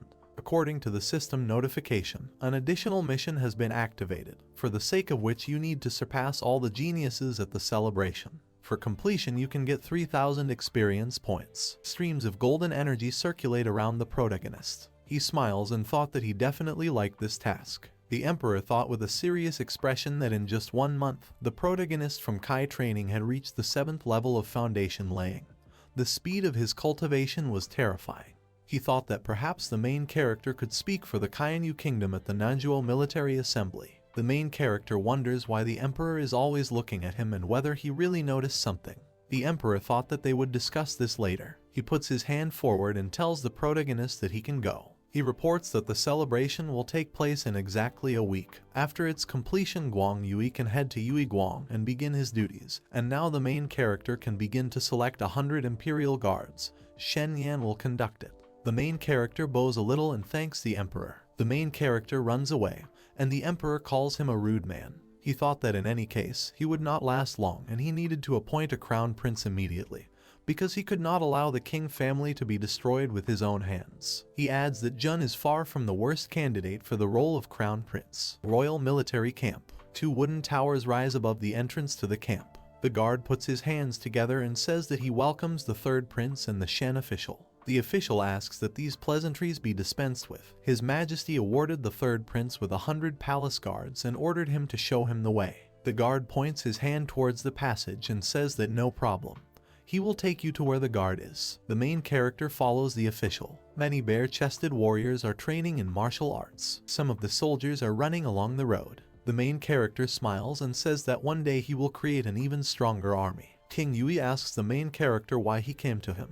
The main character thought that apparently King Yui had his own spies in the palace and the speed of news spread was simply incredible. The main character asks what he means and how this place relates to him, because it belongs to the kingdom, and does he really want to start a riot? The official and the guard are shocked. They wonder if it's possible to say that. King Yui, with a dissatisfied expression on his face, asks how he dared to do this, because his words desecrate his honor. The main character commands the strongest 100 people to come out so that he can pick them up. The 5th prince says that this is not in accordance with the rules, and although the father gave his permission, he cannot choose them at will, and moreover, how can the 100 strongest become his subordinates? The main character spreads his arms to the sides and says that protecting him is a great responsibility, and then adds that he is not the only crowned son of the emperor. King Yui gritted his teeth and got angry. The bald man tells the main character that even though he is the 3rd prince, He cannot behave so unceremoniously. He adds that they are the palace guard, the direct subordinates of His Majesty. The main character, with bewilderment on his face, asks who this is. King Yui points his hand at the bald guy and tells him that he is a military instructor. His name is Ju Litan and all the local security is directly under his command. The main character replies that he understands. He points to the instructor and says what this means. The emperor allowed him to choose people, but the military instructor does not allow it, and therefore he will now go to him and tell him to cancel his order. The official tells the main character that he does not need to rush. The guard says that he can choose from his people and take at least 200 people. Ju Litan and King Yui look at each other. The fifth prince, with a serious expression on his face, says that this is bad, he can't go to his father. The main character asks the Shen official to help him notify his father about what happened. The official asks the main character what he will do. The main character replies that he will probably go to the palace to train. The fifth prince asks the main character to return. He thought that this would not do. He must find the emperor immediately. He must place all the responsibility on this fool, and his father cannot blame him. Inside the Kayan temple, sunlight illuminates the building. The emperor tells the official that it seems that he no longer needs security. Shen says that the prince has his own thoughts and he has no idea about them. The servant reports that the fifth prince wants the prince to visit him. The emperor tells him that he can come in. King Yui asks the emperor if King Jun told him the whole situation. The official listens carefully to the guy. The emperor says that he wants to listen to the fifth prince's point of view. The fifth prince says that it was like this. He wanted to choose 100 guards, and he had no objections, none at all, but he disrespected them and said that they were worthless, which caused their indignation. He adds that he was going to reconcile everyone, but King Jun simply turned around and left. He adds that he also said that he despises the Imperial Guard and was afraid that his brother would slander them, and therefore came to him to clarify in hopes that his father will not punish the innocent. Official Shen thought that now he understood why the third prince ordered him to convey the truth. It turns out that this was a kind of hole in order to bury the fifth prince in his own lies. King Yui tells his father that if he doesn't believe it, he can ask the instructor. The emperor, with a stern expression on his face,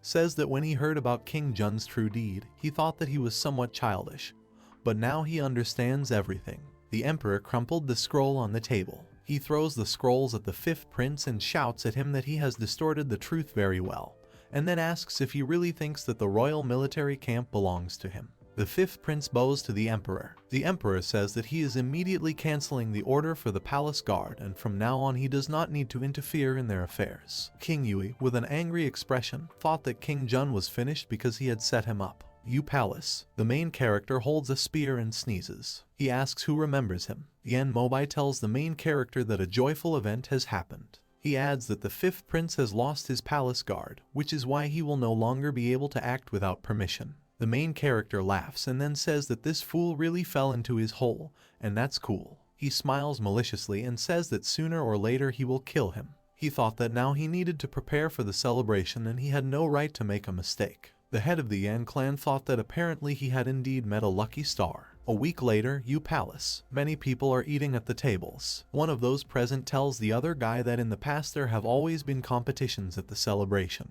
and then asks him if he thinks the third prince will participate in them. They answer him that it will probably happen, because he has a high level of cultivation. Walking among them is Ju Zunji, with black and purple energy circulating around him. The main character thought that if he had known in advance that this event would be so boring, he would have taken Daji and the others with him. He looks at the guy shrouded in black and purple energy and wonders if this is the young genius from the Xuanlin sect, and then asks what he is doing here. The eyes of the guy from the sect glow red. He makes a dash towards the protagonist. He makes an attack with his sword. The main character asks if this guy is crazy. The Xuanlin sect guy looks at the protagonist. Ju Zunji names the protagonist. He points his sword at the main character and says that he is challenging him. Residents are watching what is happening.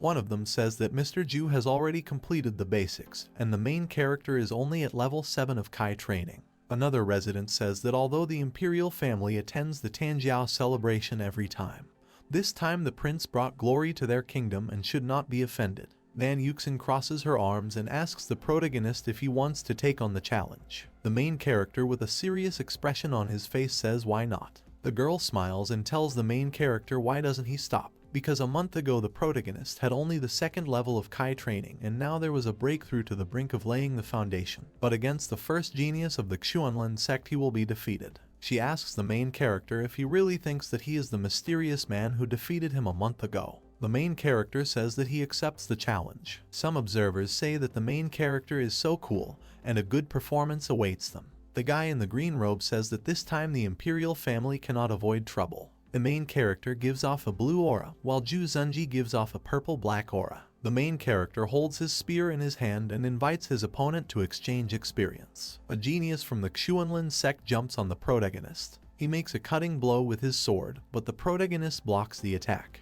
The main one thought that this guy was not so silent before. The protagonist throws a spear, but the opponent dodges. The genius jumped away from the protagonist. He swings his sword. The main character blocks the attack and wondered if they weren't just exchanging experience. The genius made a menacing expression on his face and brandished his sword. He makes a strike, but the protagonist blocks the attack. The main character thought that he almost died and it's good that he has high speed. Otherwise, he's afraid he would already be lying on the ground dead. The genius materializes many purple swords. Swords fly at the protagonist, who makes a frightened expression on his face. A drop of sweat runs down the protagonist's face and he thought that it was too late to dodge and all that was left was to use it.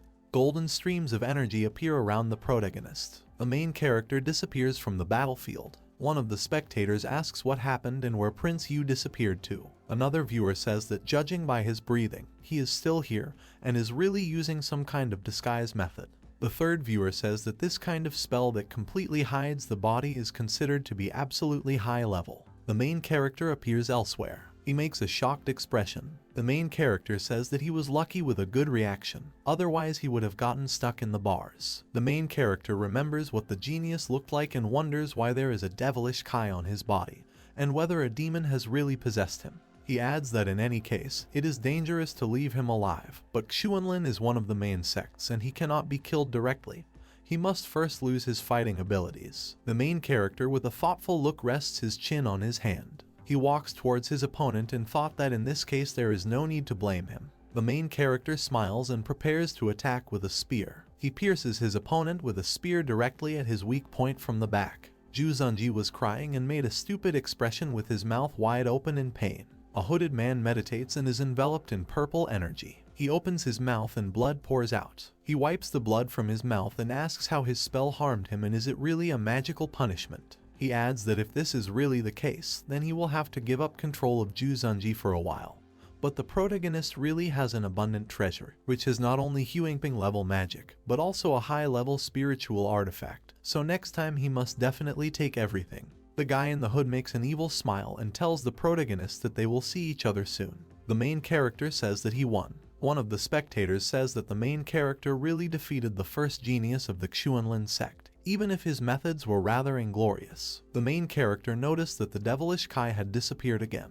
The main character shouts and asks if anyone else wants to challenge. A guy with black hair tied in a ponytail gives a thumbs up and says the snacks are so delicious. Another guy says that he suddenly remembered that he had used incense before leaving the house, and today he should not fight, because such is fate. Van Yuxin crosses her arms and tells the protagonist that he won by dishonest means. Chan Kaienkian tells her to stop because she hasn't stopped talking all day. She adds that the protagonist has already defeated Ju Zunji before. The girl with the blue mark on her forehead asks when that was. Chan Kaienkian replies that a month ago and he is the guy she was just talking about. The girl with a blue mark on her forehead wonders how this is possible and why the protagonist didn't talk about it then. The main character drinks a drink from a cup and thought that the strength is still not enough, and besides, today Ju Kings behaved a little strange, and that devilish Kai appeared, so later you need to ask Daji and you should not let demons into Kainu. Dangerous time from 1 to 3 am. The main character stretches and says that he trained all day and all night and now he has finally finished. He adds that he will now die from fatigue.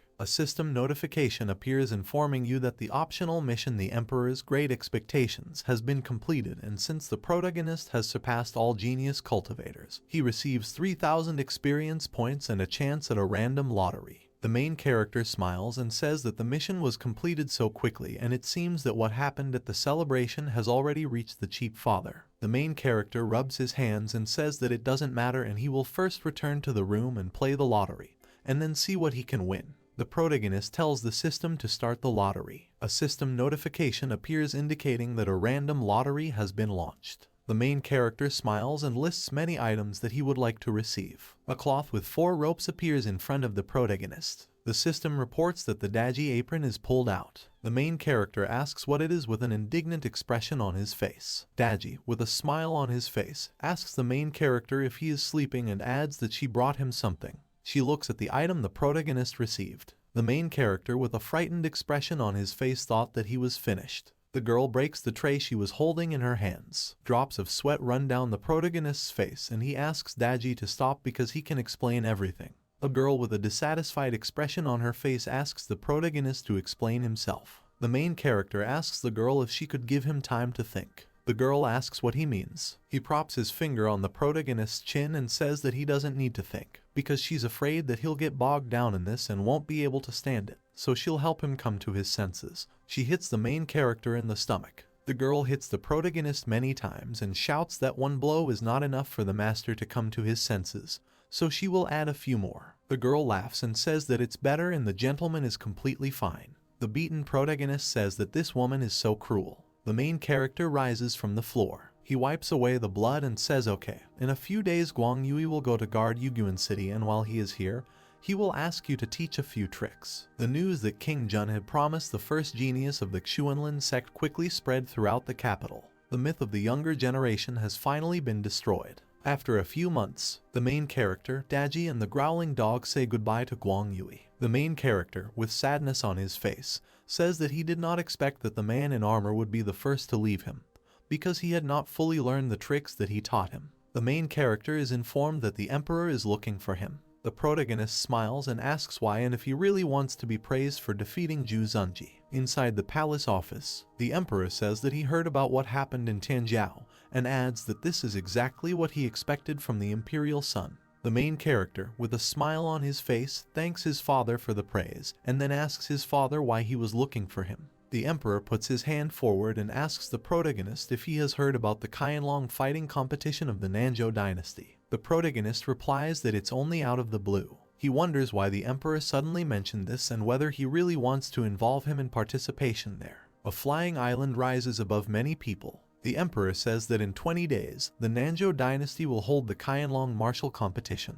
With a serious expression on his face, he continues that it is held once every 3 years. This is an excellent opportunity for cultivators from different kingdoms to pay a visit to the sect of the Nanzhou dynasty, and the very first 100 can, at will, enter one of the 7 strongest sects. The emperor asks the protagonist if he wants to go, and the protagonist replies that of course. The third prince smiles and thought that these additional missions lead directly to the Nanzhou dynasty, and he must definitely participate in this competition. The main character gives a thumbs up and thought that maybe he could use it to run a few more additional tasks and earn more points, thereby becoming stronger. The main character asks his father if there is a threshold limit for the Qianlong competition. He adds that of course, each kingdom can provide 3 people and to participate. He plans to send the protagonist, King Yui and King Tiang there. The emperor puts his hand on the main character's shoulder and says that in 10 days they will set off, accompanied by Mentor Gui of the Imperial Guard.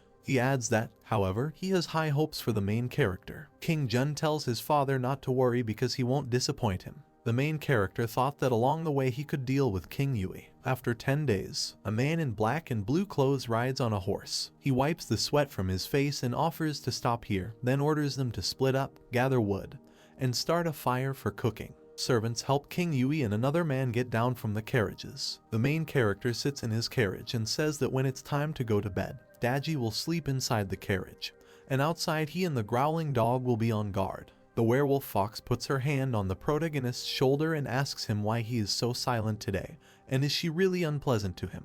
The main character blushed and with a smile on his face asked how this could be. He adds that it's just a very turbulent time now and they must beware not only of evil spirits, but also of people. Daji asks the main character if she can kill King Yui. The main character takes the girl by the hand and tells her that he will deal with him himself and she shouldn't get her hands dirty. Someone screams loudly. The main character and the girl immediately notice this. The main character jumped off the carriage and thought that this Kai was above his cultivation level, and he thought that this evil spirit was at the level of the golden core. He wonders why he is so unlucky, because he just left and immediately met such strong evil spirits. The captain of the guard with a sword commands the rest and prepares for battle. The guy with brown hair puts his hands forward and tells the princes that they have nothing to worry about, because this place is only a few dozen miles from the capital, and the nearby evil spirits should not be too strong. The guards keep their swords ready. The main character with a confident face thought that such hothouse flowers really want to participate in the Qianlong competition.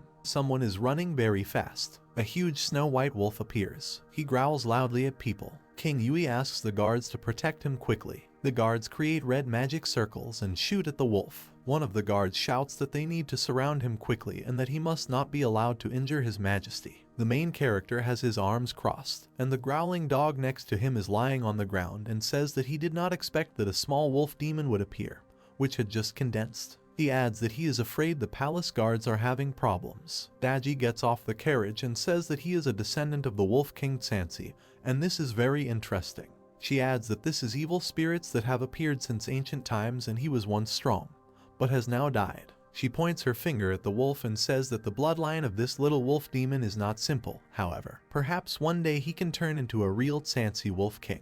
The wolf screams loudly, his eyes glowing red. He fires a blue beam from his mouth. The main character made a wary expression on his face. A guy with brown hair with a scared face calls for the third prince. The main character shouts to the guy to keep his head down and leave everything to him. The protagonist blocks the attack with his spear. He smiles and says that initially he did not want to fight the wolf, but since he is here, he uses him to train his technique, which I recently studied. The main character runs towards the wolf. The main character shouts out the name of the technique, Moments of Bloom. The wolf is pierced by a powerful blue stream of energy. The protagonist finds himself behind the wolf. The main character shouts that he succeeded. The defeated wolf lies on the ground. The main character puts his foot on the white wolf. The main character shouts to the wolf to obey or die, pointing his spear at him. The wolf rises from the ground. The main character thought that this could be the relationship between the Wolf King Sansi. He adds that the wolf received a blow from him and can still get up. A guy with brown hair puts his hand to the side and asks the guards to hurry to the protagonist. King Yui puts his hand on the guard's shoulder and shouts to him that his brother still has the strength to fight,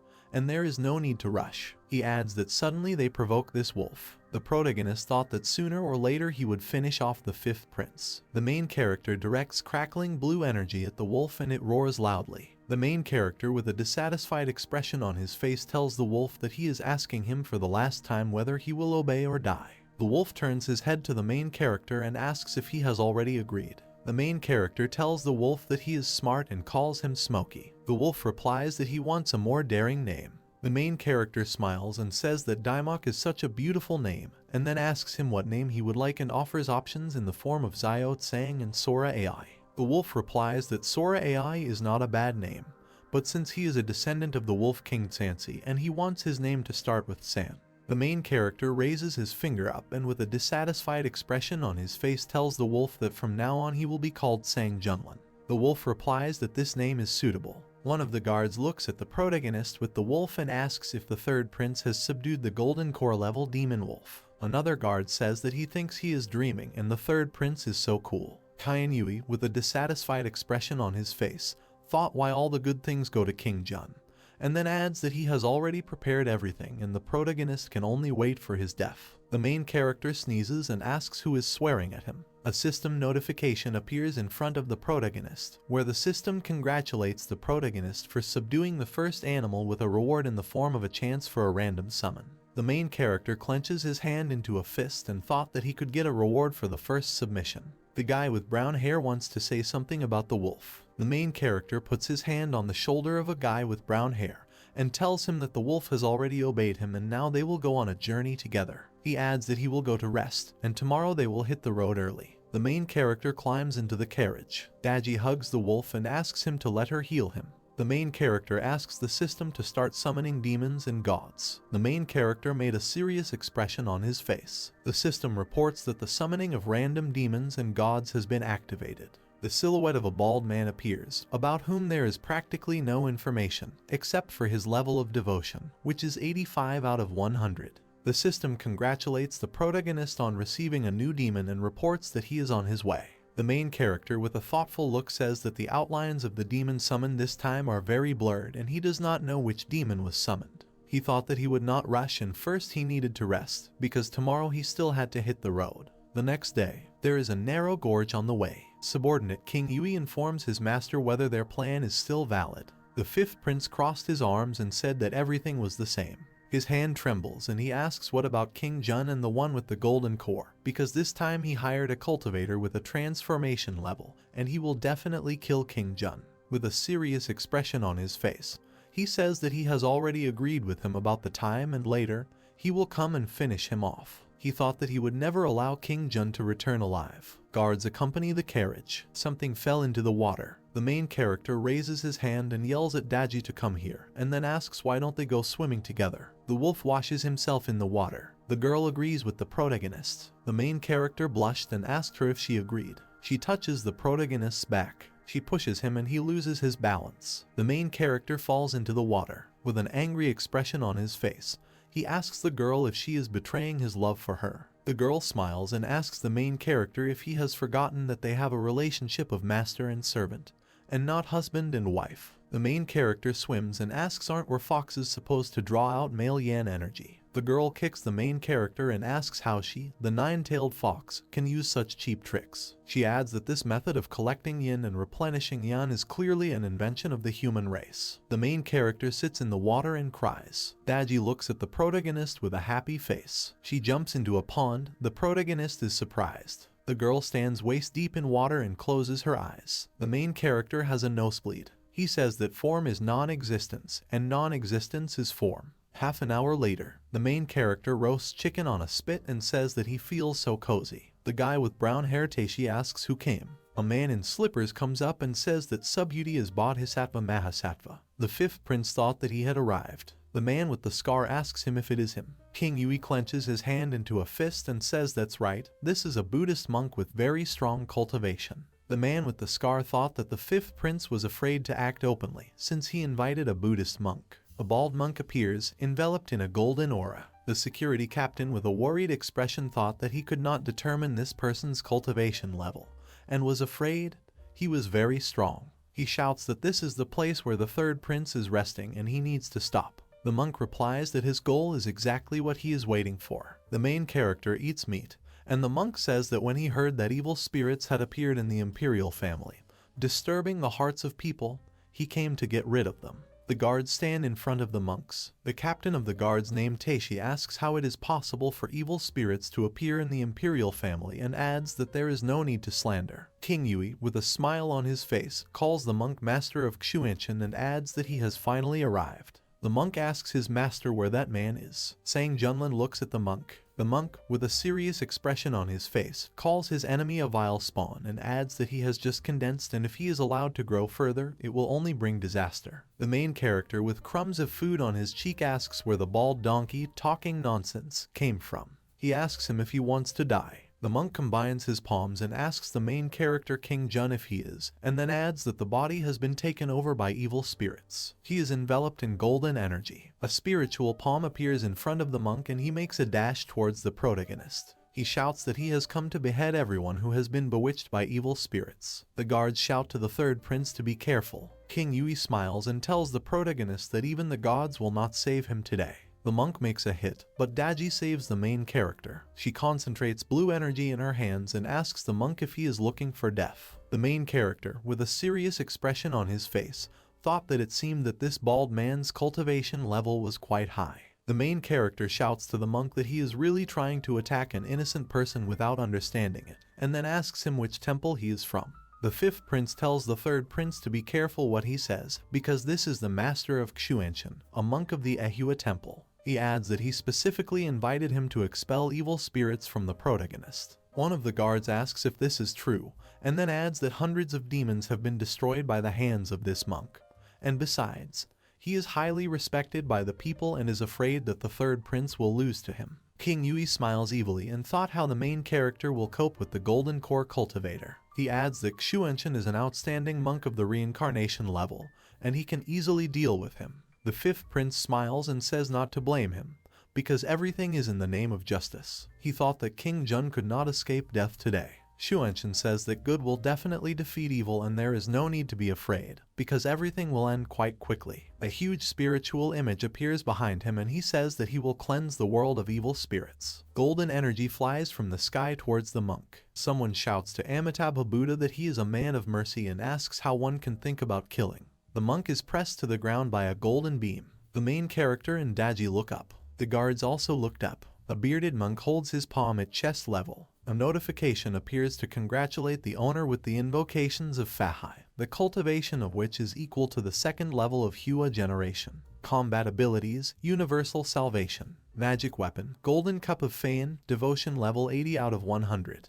The main character thought that this time Fahai himself was summoned and his way of appearing was simply amazing. Daji tells the protagonist to be careful and adds that this person is most likely a Hua origin level cultivator. The guards are shocked, and one of them notes that one Hua origin cultivator is capable of defeating an entire kingdom. Teishi says this is the end. Fahai asks Shuenshin why he came to the Kainu kingdom. A young monk asks the teacher how he ended up here. The main character laughs and notes that Shuenshin is Fahai's student. He adds that the young monk will dance with him, because his teacher is the protagonist's subordinate. King Yui thought with a satisfied face that the main character would die today and his woman would become his. The main character looks at Fahai. He comes closer to him. The bearded monk bows and calls the main character Amitabha and says that a few days ago a vision suddenly came to him that they would definitely meet, and that's why he came to bow. The young monk made a surprised expression. King Yui asks how this is possible. The young monk asks the teacher if he has confused anything.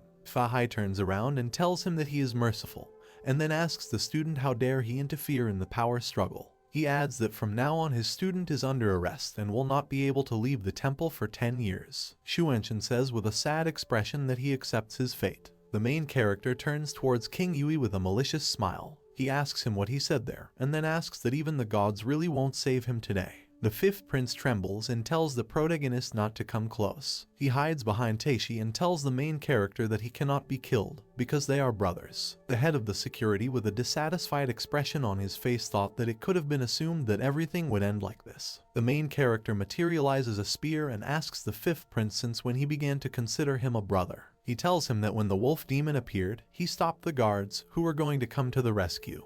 And this time he invited some bald man to kill him, since evil spirits allegedly settled in him. He adds that before this he was accused of embezzling the state treasury, as a result of which he was expelled from the kingdom and almost lost his life. The main character, with a serious expression on his face, asks the fifth prince how he dares to say that they are getting together and doesn't it seem absurd to him. King Yui stands with a frightened expression on his face. The main character says that he tolerated his antics again and again, but now his patience has run out. The protagonist prepares to pierce the fifth prince and tells him that today he will certainly die. Teishi puts his hands forward next to the protagonist and tells him that he cannot do this, because he and the fifth prince are brothers, so exile follows murder. Fahai tells the main character that heaven takes care of every living creature, and in no case should you think about killing.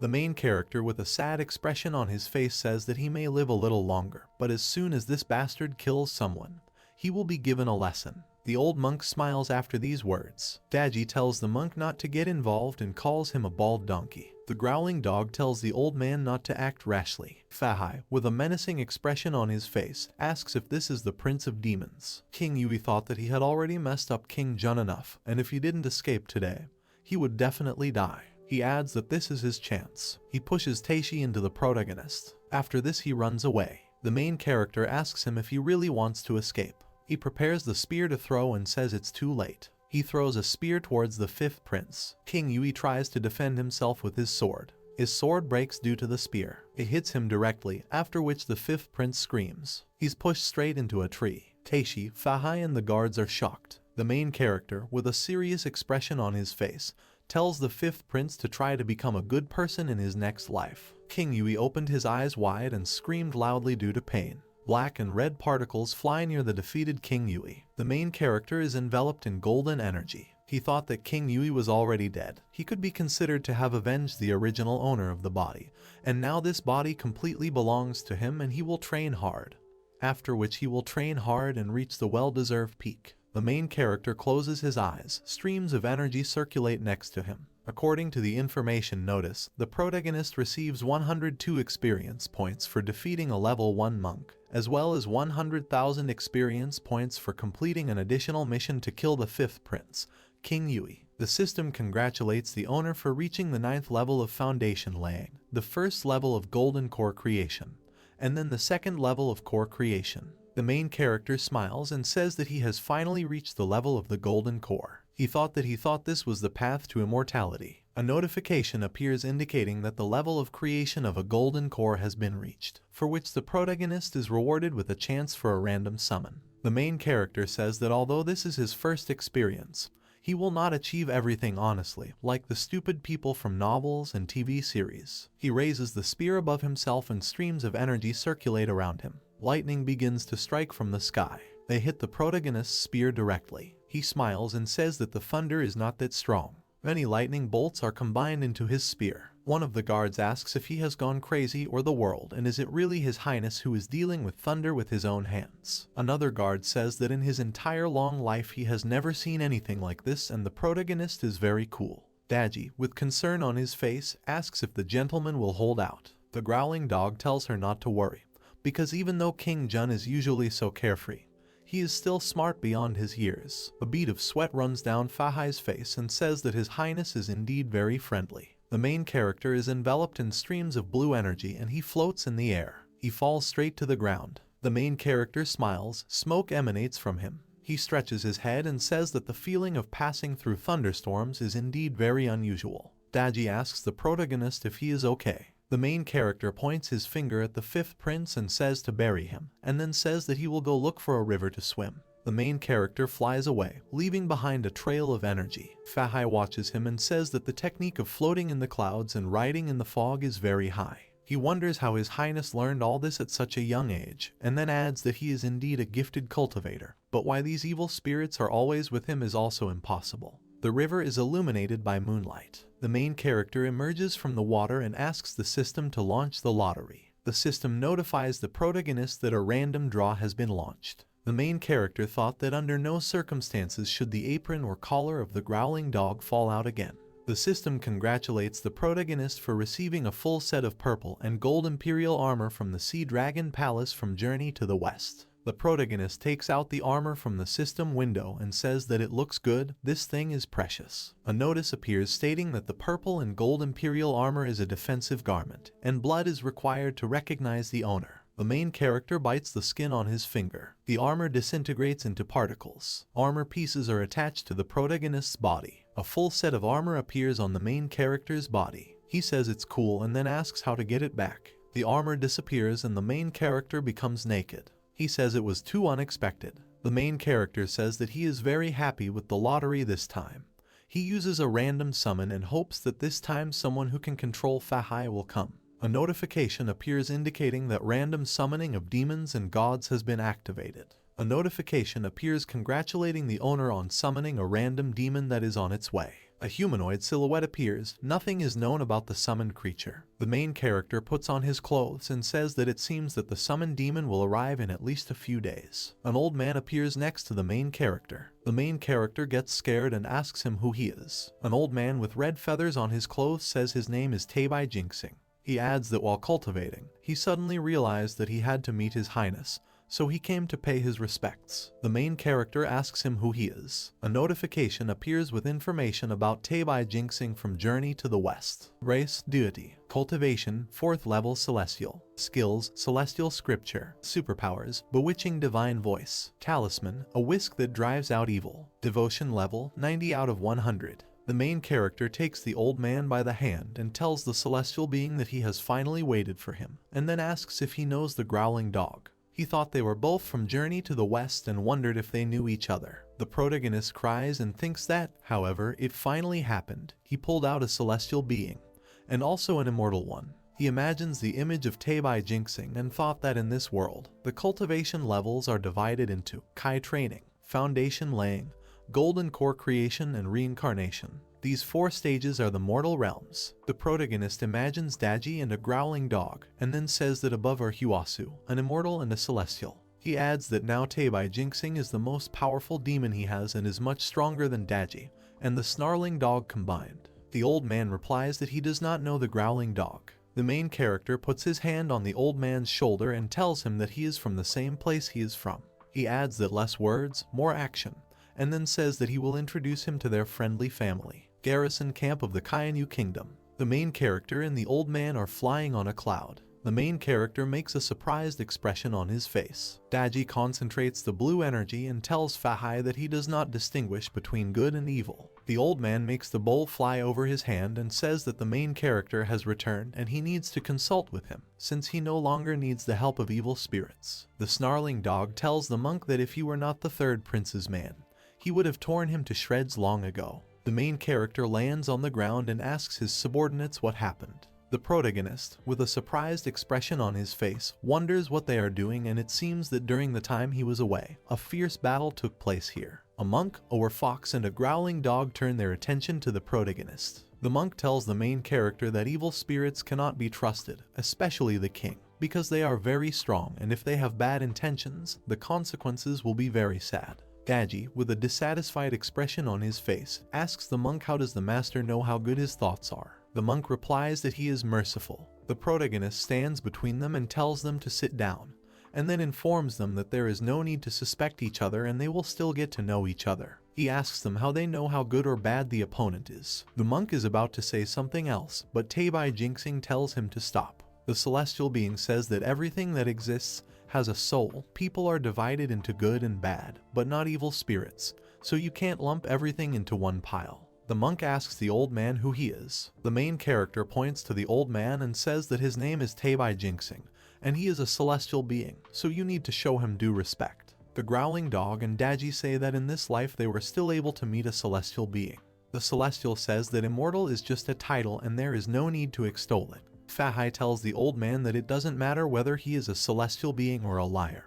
He will not allow him to interfere with the destruction of evil spirits. The celestial tells the monk that if he believes that he understands everything better, believes that evil spirits can harm his highness and mocks him, then this all means that he unjustifiably exalts himself over others. He offers to make a bet. The monk asks which one. The celestial being and the monk are enveloped in auras. Taebai Jinxing tells the monk that they will fight him and if victory is his, he will stop objecting in any way.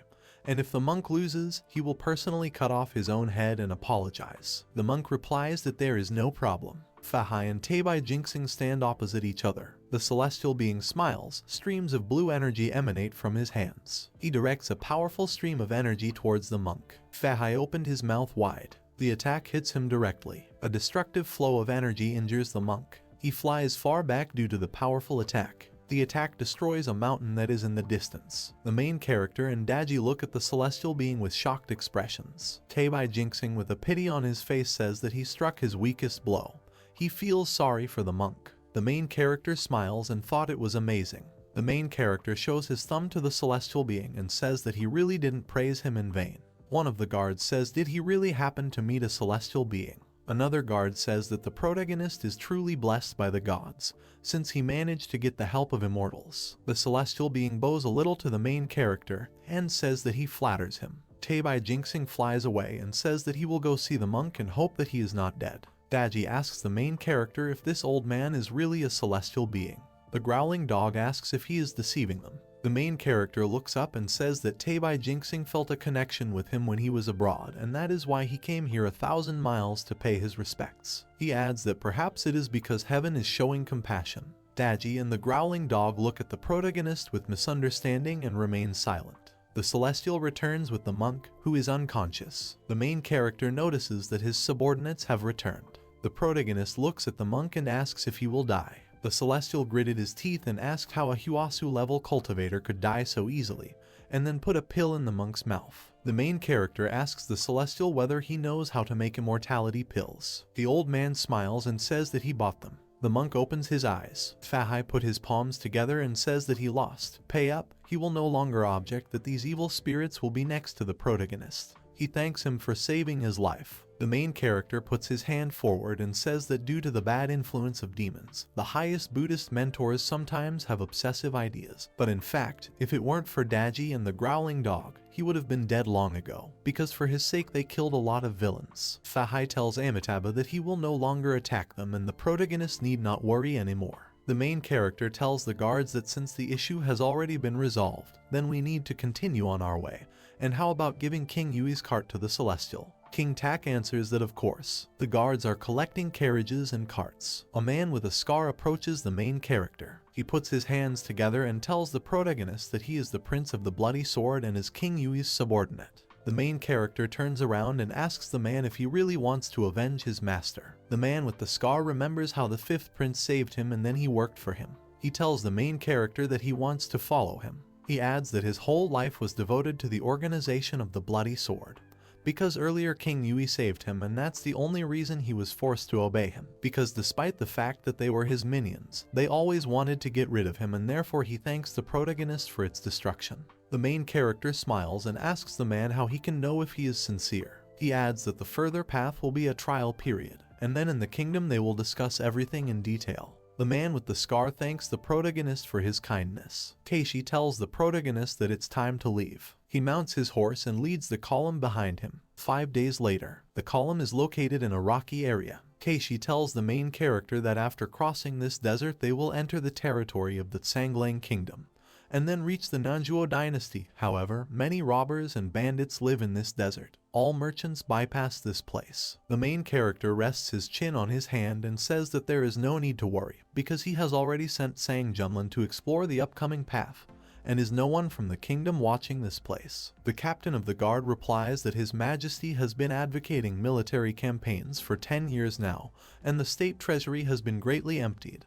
And besides, the army is now under the control of General Nan. He asks where the troops will come from to suppress the bandits. The main character is thoughtful and wonders if this is not an innocent version of Emperor Yan.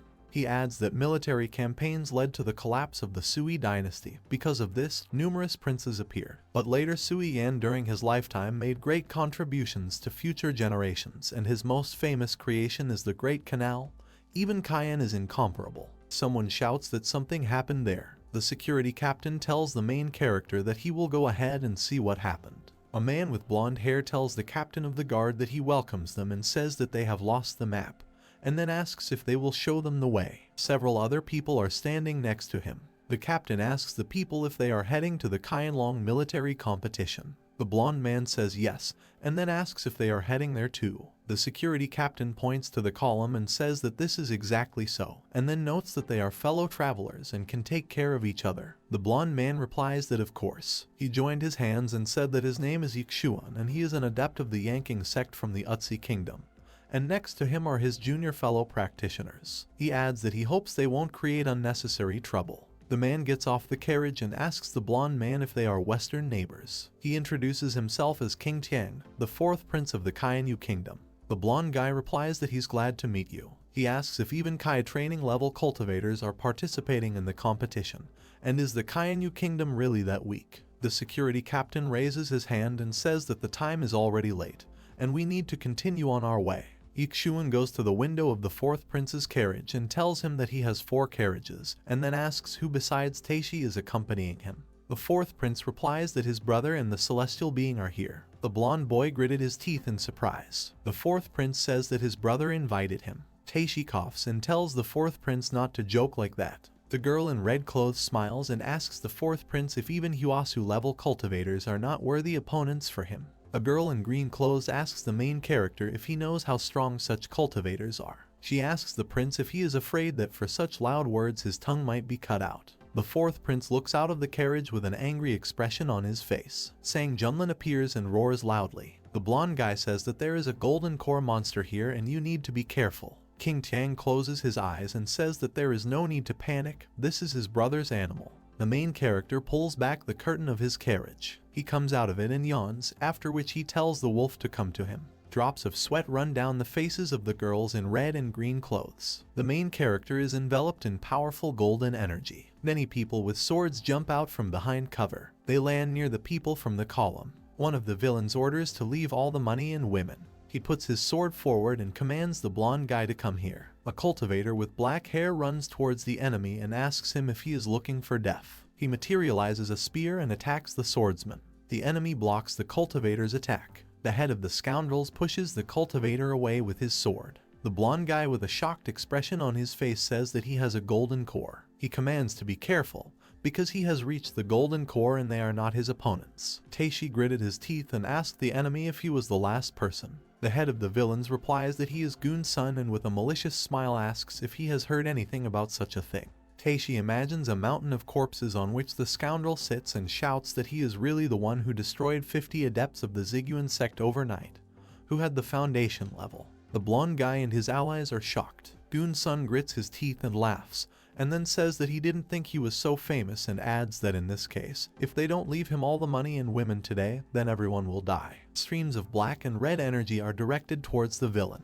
The security captain turns around and calls out to the protagonist. The main character sits on a carriage next to a growling dog. Taishi thought that His Majesty was so relaxed and seemed to think that they were too stupid. The main character exhales with a bored expression on his face. The main character with a smile on his face asks Sang Junlin to greet the villains. The wolf concentrates red energy in its mouth. He shouts to the scoundrel to die. Goon's son has a scared expression on his face. Destructive red energy rushes straight towards the villain and his men. The blonde guy and other people can barely stand on their feet. The girl in red clothes asks if this is the power of the golden core. The wolf attacks the villain with its clawed paws. Goon's son defends himself with his sword and says that the power of this animal is great. The scoundrel smiles evilly and screams, "That's all." The villain's sword begins to glow. Goon's son shouts that he is using double magic and then grits his teeth. The main character, with a surprised expression on his face, wondered if this was the Gyudao clan's magic doubling technique from the Hawkage. He adds that who would have thought that this would be possible in this world.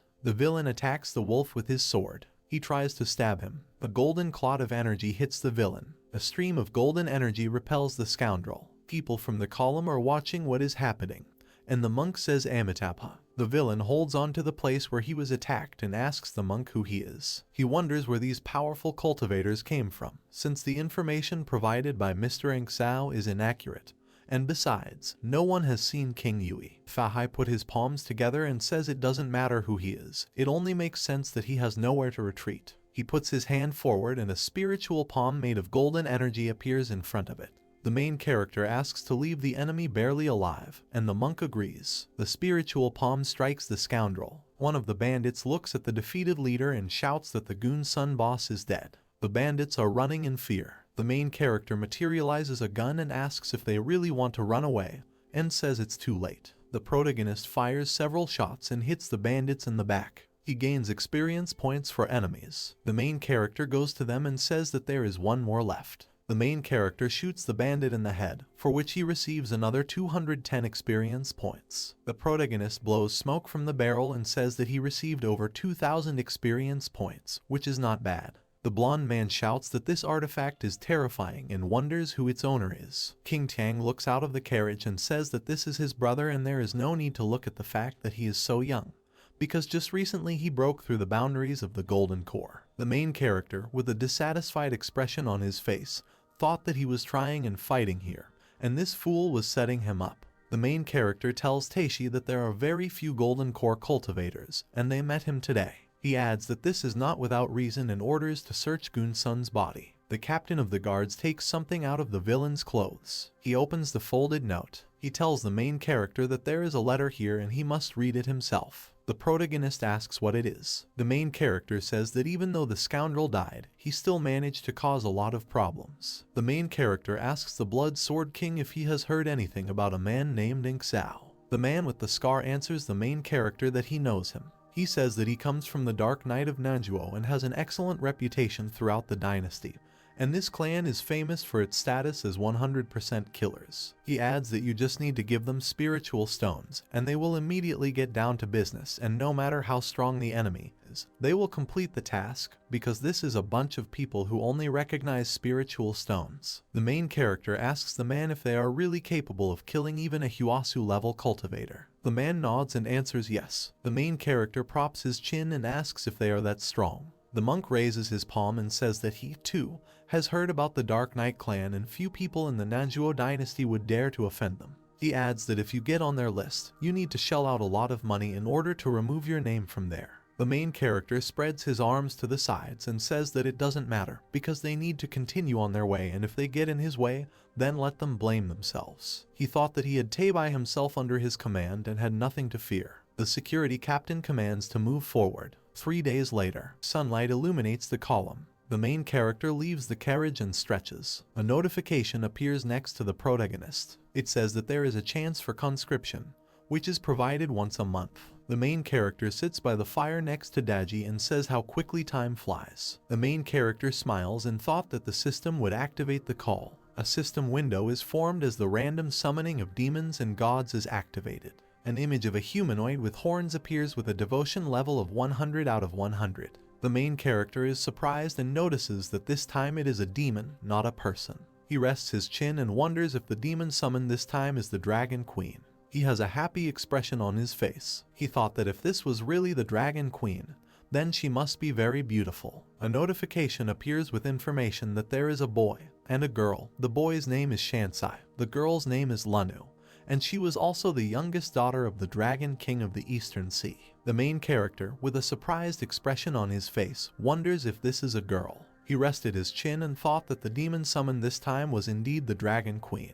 According to the system notification, the Dragon Queen in this world did not follow Guanyin and had already become a young girl. Plus, she had some connections with the original owner of the business. The main character hugged Daji and said that a very strong girl will come tomorrow. The werewolf fox asks the main character if another girl will come besides her. She touches the protagonist's forehead and tells him to keep dreaming. The main character grabs the girl by the hand. He smiles and offers her a bet, according to the results of which, if what he said comes true, then she will kiss him. Daji covers his face with his hand and asks the main character if he is trying to deceive her and what will happen if he loses. The main character replies that if he loses, she will punish him. The girl smiles and says that they agreed, and then adds that she will wait. The main character sits astride a wolf and says that recently the kingdom of Tizanlin suffered great losses and whether they will try to kill them. Taishi replies that probably not. Emperor Tizanlin should not be so stupid, but some official or cultivator may take revenge. The protagonist smiles and thought that he really hopes that there will be such cultivators. In this way, he can accumulate experience points and raise his cultivation level. Birds fly over the treetops. The main character and Taishi are surprised. The protagonist asks what happened. A dragon appeared in the sky.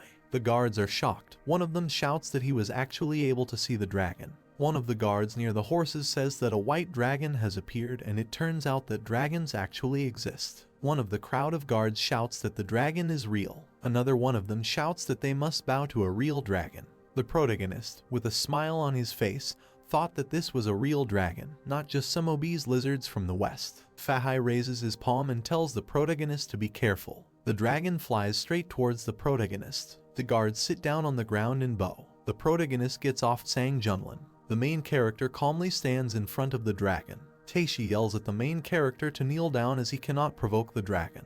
The guard behind him asks if this guy is crazy. The dragon opens its mouth. He transforms into a girl. A girl with white hair and blue horns calls King Jun her brother. The main character makes a surprised expression on his face. The dragon girl hugs the protagonist. A system notification appears with information about the dragon princess of the South China Sea Jilong, originated from myths and legends. Race, Dragon Cultivator. Cultivation, Kyosu level 9. Skills, True Dragon Magic. Super skills, True Dragon Essence, Dragon Breath, Elemental Control. Talisman, Whip made from the bones of ancestors. Devotion level, 100 out of 100. The girl hugs the main character and says that she missed him so much. The protagonist remembered how he spent time with her. He thought that the system really knew in advance that he would inhabit the body of this scum of the third prince. A system notification appears that in fact the owner was attached to this body at his birth, but since the soul power was lost during the relocation, it was necessary to wait until the consciousness of the previous owner dissipated, and only after that the owner could take his place. Therefore, in a sense, the owner and the former owner divided one body into two consciousnesses. The main character opens his mouth in surprise and thought that thus the original owner's consciousness had dissipated after King Yui's death. A notification appears that when the owner's cultivation level becomes higher, it will not take a whole day to summon a demon, but a random demon can be summoned immediately. The dragon princess asks the protagonist why he is frozen and asks him to look at her. The main character thought that he still had questions and in the evening he would ask them to him. The fourth prince asks how this is possible. Taishi asks if he is sleeping. A drop of sweat runs down the monk's face and he says that this is a dragon girl. Daji stands next to him. The main character holds the girl by the forearm and tells her that he didn't expect her to grow so much. The girl smiles and says that she thought that she would never see him again. But last evening a mysterious force destroyed the band that bound her, so she immediately went to look for him. She adds that fortunately she has not forgotten the smell of Brother King Jun. The main character holds the girl's hand and tells the others that he will introduce them. He introduces her as the Dragon Princess and says that from now on she will help with them. Fahai put his palm at chest level and says that the dragon race is a very ancient race, and then asks the girl who she is. A growling dog greets the girl while Daji simply stands behind the monk. The Dragon Princess looks at the protagonist and says that since she was born, she has never met her parents.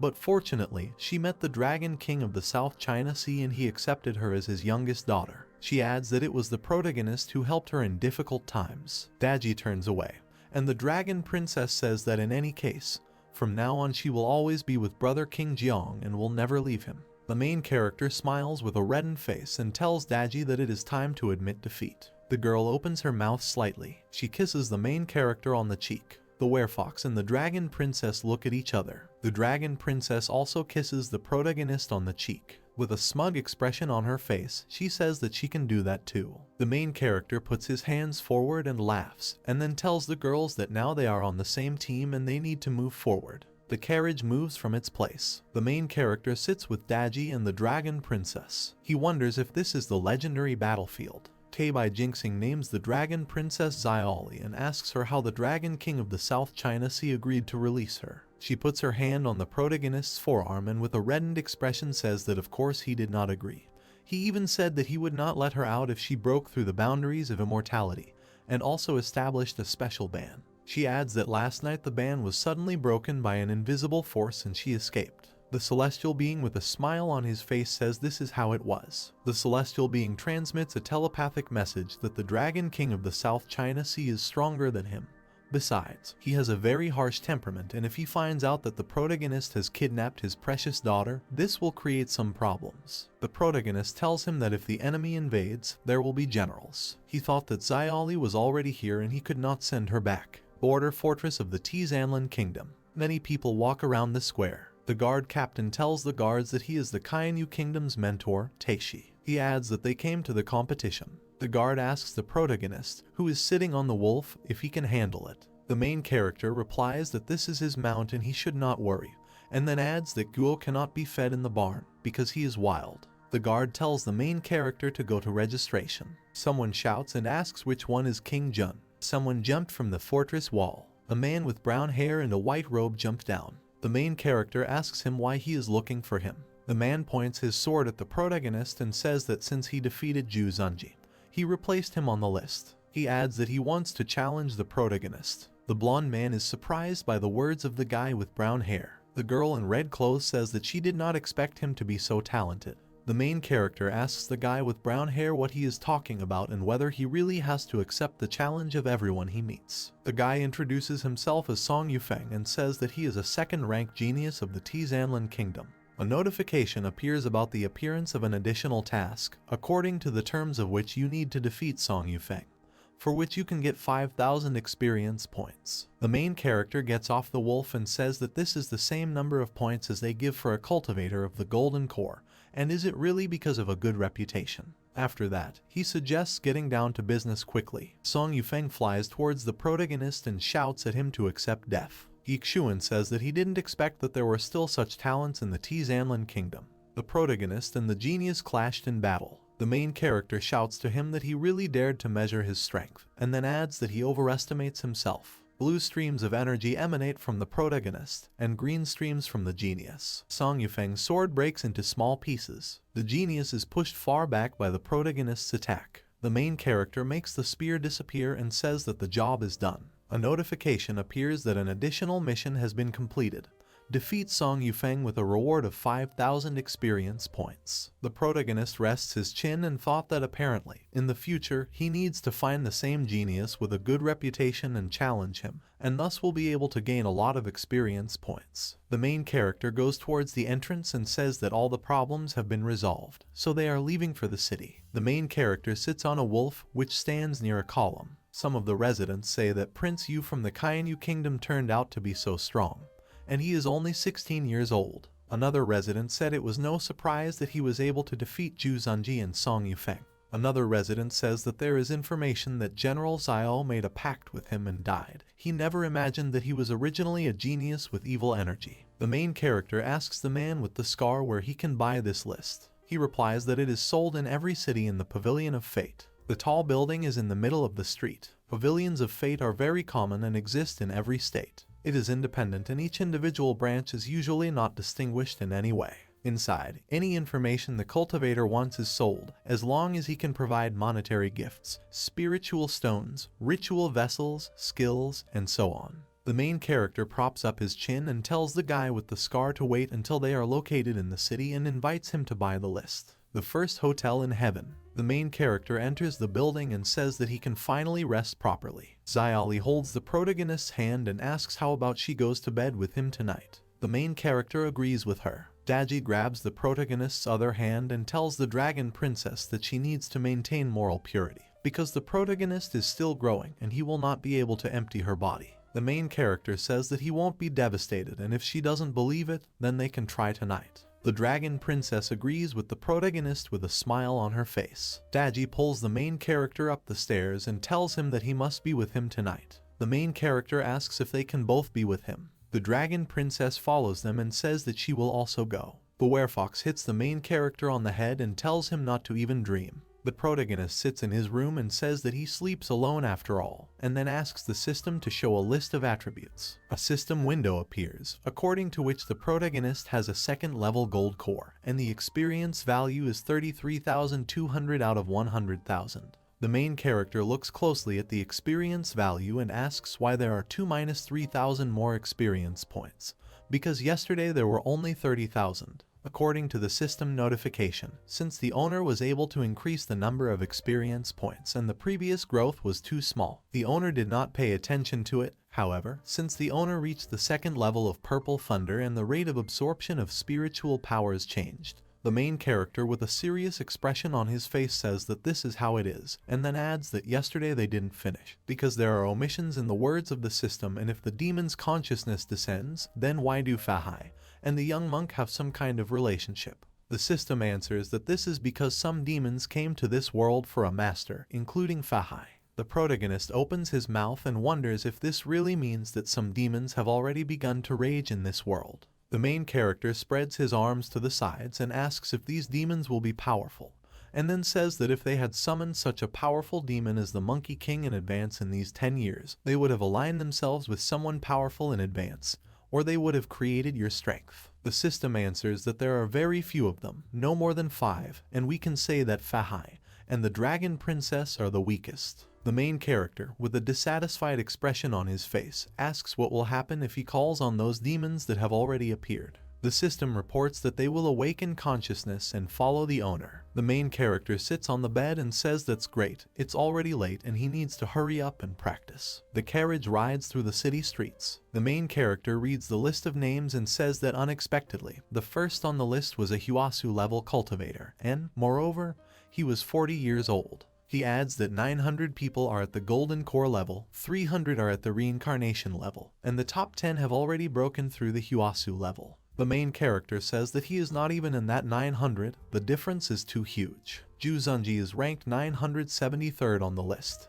Daji reports that they say there are 2 types of list, the earthly list and the heavenly list, but these 2 lists are not sold in large quantities and only cultivators with status can get these lists. The Werfox closes his eyes and says that the human race is much more capable than the demonic race, but among the same levels, the demonic race is still stronger. Xiaoli says that in less than 10 years she has already broken through the boundaries of Huasu.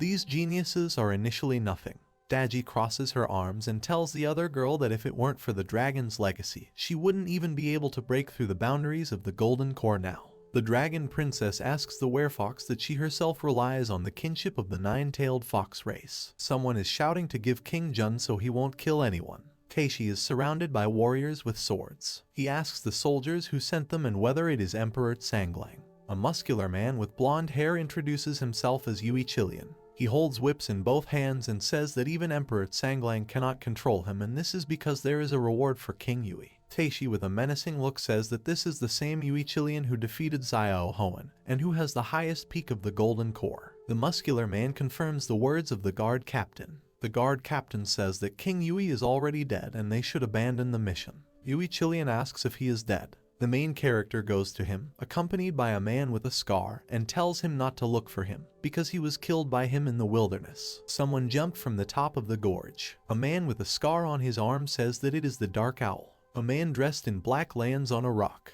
He smiles and asks if King Yui really died. The man with the scar replies that it is true. King Yui provoked the third prince time after time and was executed, so he does not need to get involved, or nothing good will happen. The Dark Owl smiles angrily and says that it doesn't matter to him. He, the Dark Owl, has already accepted this task and must complete it, otherwise his reputation will be ruined. He points his finger at them and tells them to start attacking. The main character points his finger at the enemies and tells Fahai to leave the enemy on his last legs for the main character to come and deal with him. The monk put his palms together and said that he serves the main character. Yui Chilean dashes towards the monk, leaving a blue trail behind him. He calls him an old bald donkey and then advises him not to interfere or else he will beat him to death with a whip. The monk concentrates golden energy in his hand and swings it, and then says that salvation comes to those who repent. The monk launches waves of golden energy at his enemies. Yui Chilean coughs up blood and asks how this is possible. The monk tells the protagonist that he hopes he didn't let him down. The main character tells the monk that he did a good job. The main character finishes off defeated enemies and gains experience for defeating them. A Dark Owl with an evil expression on his face tells the main character that he cannot kill him, because he is the son of the elder of the Dark Knight clan. He adds that if he kills him, he will provoke the Dark Knight clan. The main character shoots him in the head and receives 52 experience points for this. Next to the Dark Owl, his sword shines. A huge beam of energy shoots upward. The monk shouts that things are bad. The main character asks the monk what he needs. The monk put his palms together and says that Immortal Cultivator has a seal of kinship, and if a descendant dies, then the seal of kinship will immediately pass on to the next generations what the deceased saw before death. Information about what happened is transmitted to the mustachioed man. Daji with a serious expression says that the seal of kinship is at least in the immortal realm, and who knows, maybe the enemy is not in the immortal realm, and besides, he is the elder of the Dark Knight chapter and therefore it is difficult to say whether the whole clan will compete with the master. The main character smiles and says that in any case, there will always be a remedy, because the water has come, cover the earth, and even if it does not kill him, it will still cause discontent in the Dark Knight, so it is better to kill him. He adds that they need to continue moving, because they need to hurry to head to the Nanjuo dynasty. The protagonist made a gloomy expression on his face and thought that the most important thing is that he, too, must save time and improve, working on himself and increasing his strength. Somewhere in the mountains, lots of lightning appears over the city. A red stream of energy flies towards a person shrouded in purple energy. The person grabs this red energy. He asks what is this. He places his hand with red energy on his forehead. He sees memories of how the protagonist killed the Dark Owl. He clenched his teeth out of anger. He shouts to the protagonist how dare he kill his son, and then says that he will tear him into pieces and asks Selen to come. A black silhouette with a pink aura appears next to him and he says that Xiao was killed and the enemy is a Huasu level cultivator. He reports that the enemy has a subordinate monk who uses the Vankutsun technique, so he needs to go to the Ehua temple and make inquiries. He adds that he will draw the features of his face and need to make sure that they are in a very painful position. A dark silhouette takes orders. The bright sun illuminates the road to the settlement. The main character smiles and asks the monk if he can teach him the technique he used earlier. Fahai puts his palms together and says that this is a Vankutsun technique, a teaching from their Ehua temple that cannot be passed on to outsiders. The main character with an upset expression on his face replies that this is how it is. The dragon princess tells the monk that if he doesn't want to teach, then he shouldn't teach. The girl offers her help in learning. The main character asks the girl what she can teach him, because the demonic race has a limited limit and people do not have the opportunity to use the skills of the demonic race. Sayali with a happy face tells the protagonist that she can certainly teach the protagonist the method of body hardening, and his body will become as powerful as that of dragons. She concentrates blue energy on her index finger and tells the protagonist to feel it with all his heart. The protagonist opened his eyes wide. Streams of blue energy envelop him. He appears in the middle of a dark blue space. The system congratulates the protagonist on obtaining the indestructible body skill, and also rewards him with the summoning of demons and gods for the first acquisition of the ancient skill. The The main character, with a smile on his face, thought that this indestructible body that Xiaoli gave him consists of only 5 layers. The first layer is to have the strongest immunity and fearlessness to harmful factors or influences. A bald man meditates under a dome. The second layer is durability. A bald man defends himself from a weapon attack. The third layer is the strength of the diamond. A bald man blocks golden energy. The fourth layer is the force that can move a mountain. A man is dragging a heavy stone. The fifth layer is the dharma of nature. A bald man meditates and a spiritual image appears behind him. The main character rests his chin and thought that initially there were 3 more layers, but, unfortunately, over time they were lost. The main character takes the dragon princess's hands and thanks her. The girl replies that there is no need for thanks because she is glad that she could help. The main character puts his hand on her shoulder and presses her to him. He thought that it was a little troublesome because he had offended the Dark Knight clan.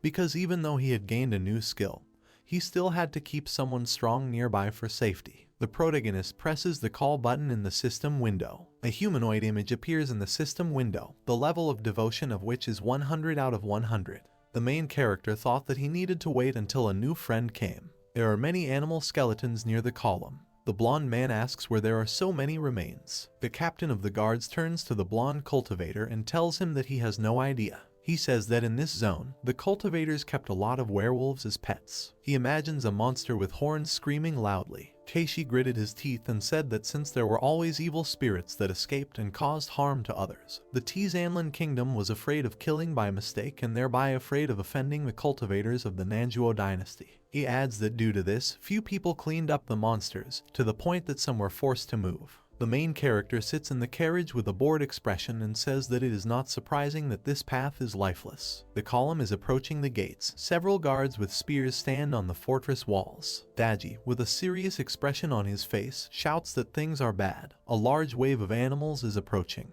The dragon princess shouts that this stream of beasts is led by the demon king. One of the guards at the gate shouts to quickly enter the city and close the gates. Another guard shouts that a wave of beasts is heading this way again. Many animals are running across the open space. Black smoke emanates from their crowd. The main character on the fortress wall asks whether wild animals often break into this area. Behind him stand Daji and the dragon princess. The guard replies that often, however, as the Qianlong meeting approaches, the demon kings from Nanjuo were always looking for an opportunity to escape and say that half a month ago, several dozen cliff fortresses were destroyed by a flood of beasts. The main character said city people with a surprised look. The growling dog asks the protagonist if he can sort this out. The main character replies that he does not need to rush, because he will prove himself if the city is destroyed. The main character with a serious expression on his face thought that he just wants to save people, but does not want to save the city of the Tsanglang kingdom. Monsters run to the city gates. Daji says that these monsters seem to be under someone's power since they are so crazy. The main character screams and asks if these monsters have gone crazy. They are getting closer and closer to the gate. Someone shouts to the monsters that a bunch of animals really dared to stand in his way, and are they really looking for death? Countless monsters are running in a huge crowd. An angry man with a naked torso attacks the monsters with his weapon and shouts that he wishes them death. His weapon is enveloped in powerful golden energy. The system congratulates the protagonist for summoning Li Yuanba. System: Li Yuanba comes from a legend. Race: Golden Rock Bird. Level: Level 1 Earthly Immortal. Skill: Changeable Jinpeng. Superpowers: Peng Bird's True Body. Van Leon's Mount. Devotion level: 100 out of 100. Special reminder: when the devotion level becomes 0, the demons will betray the owner.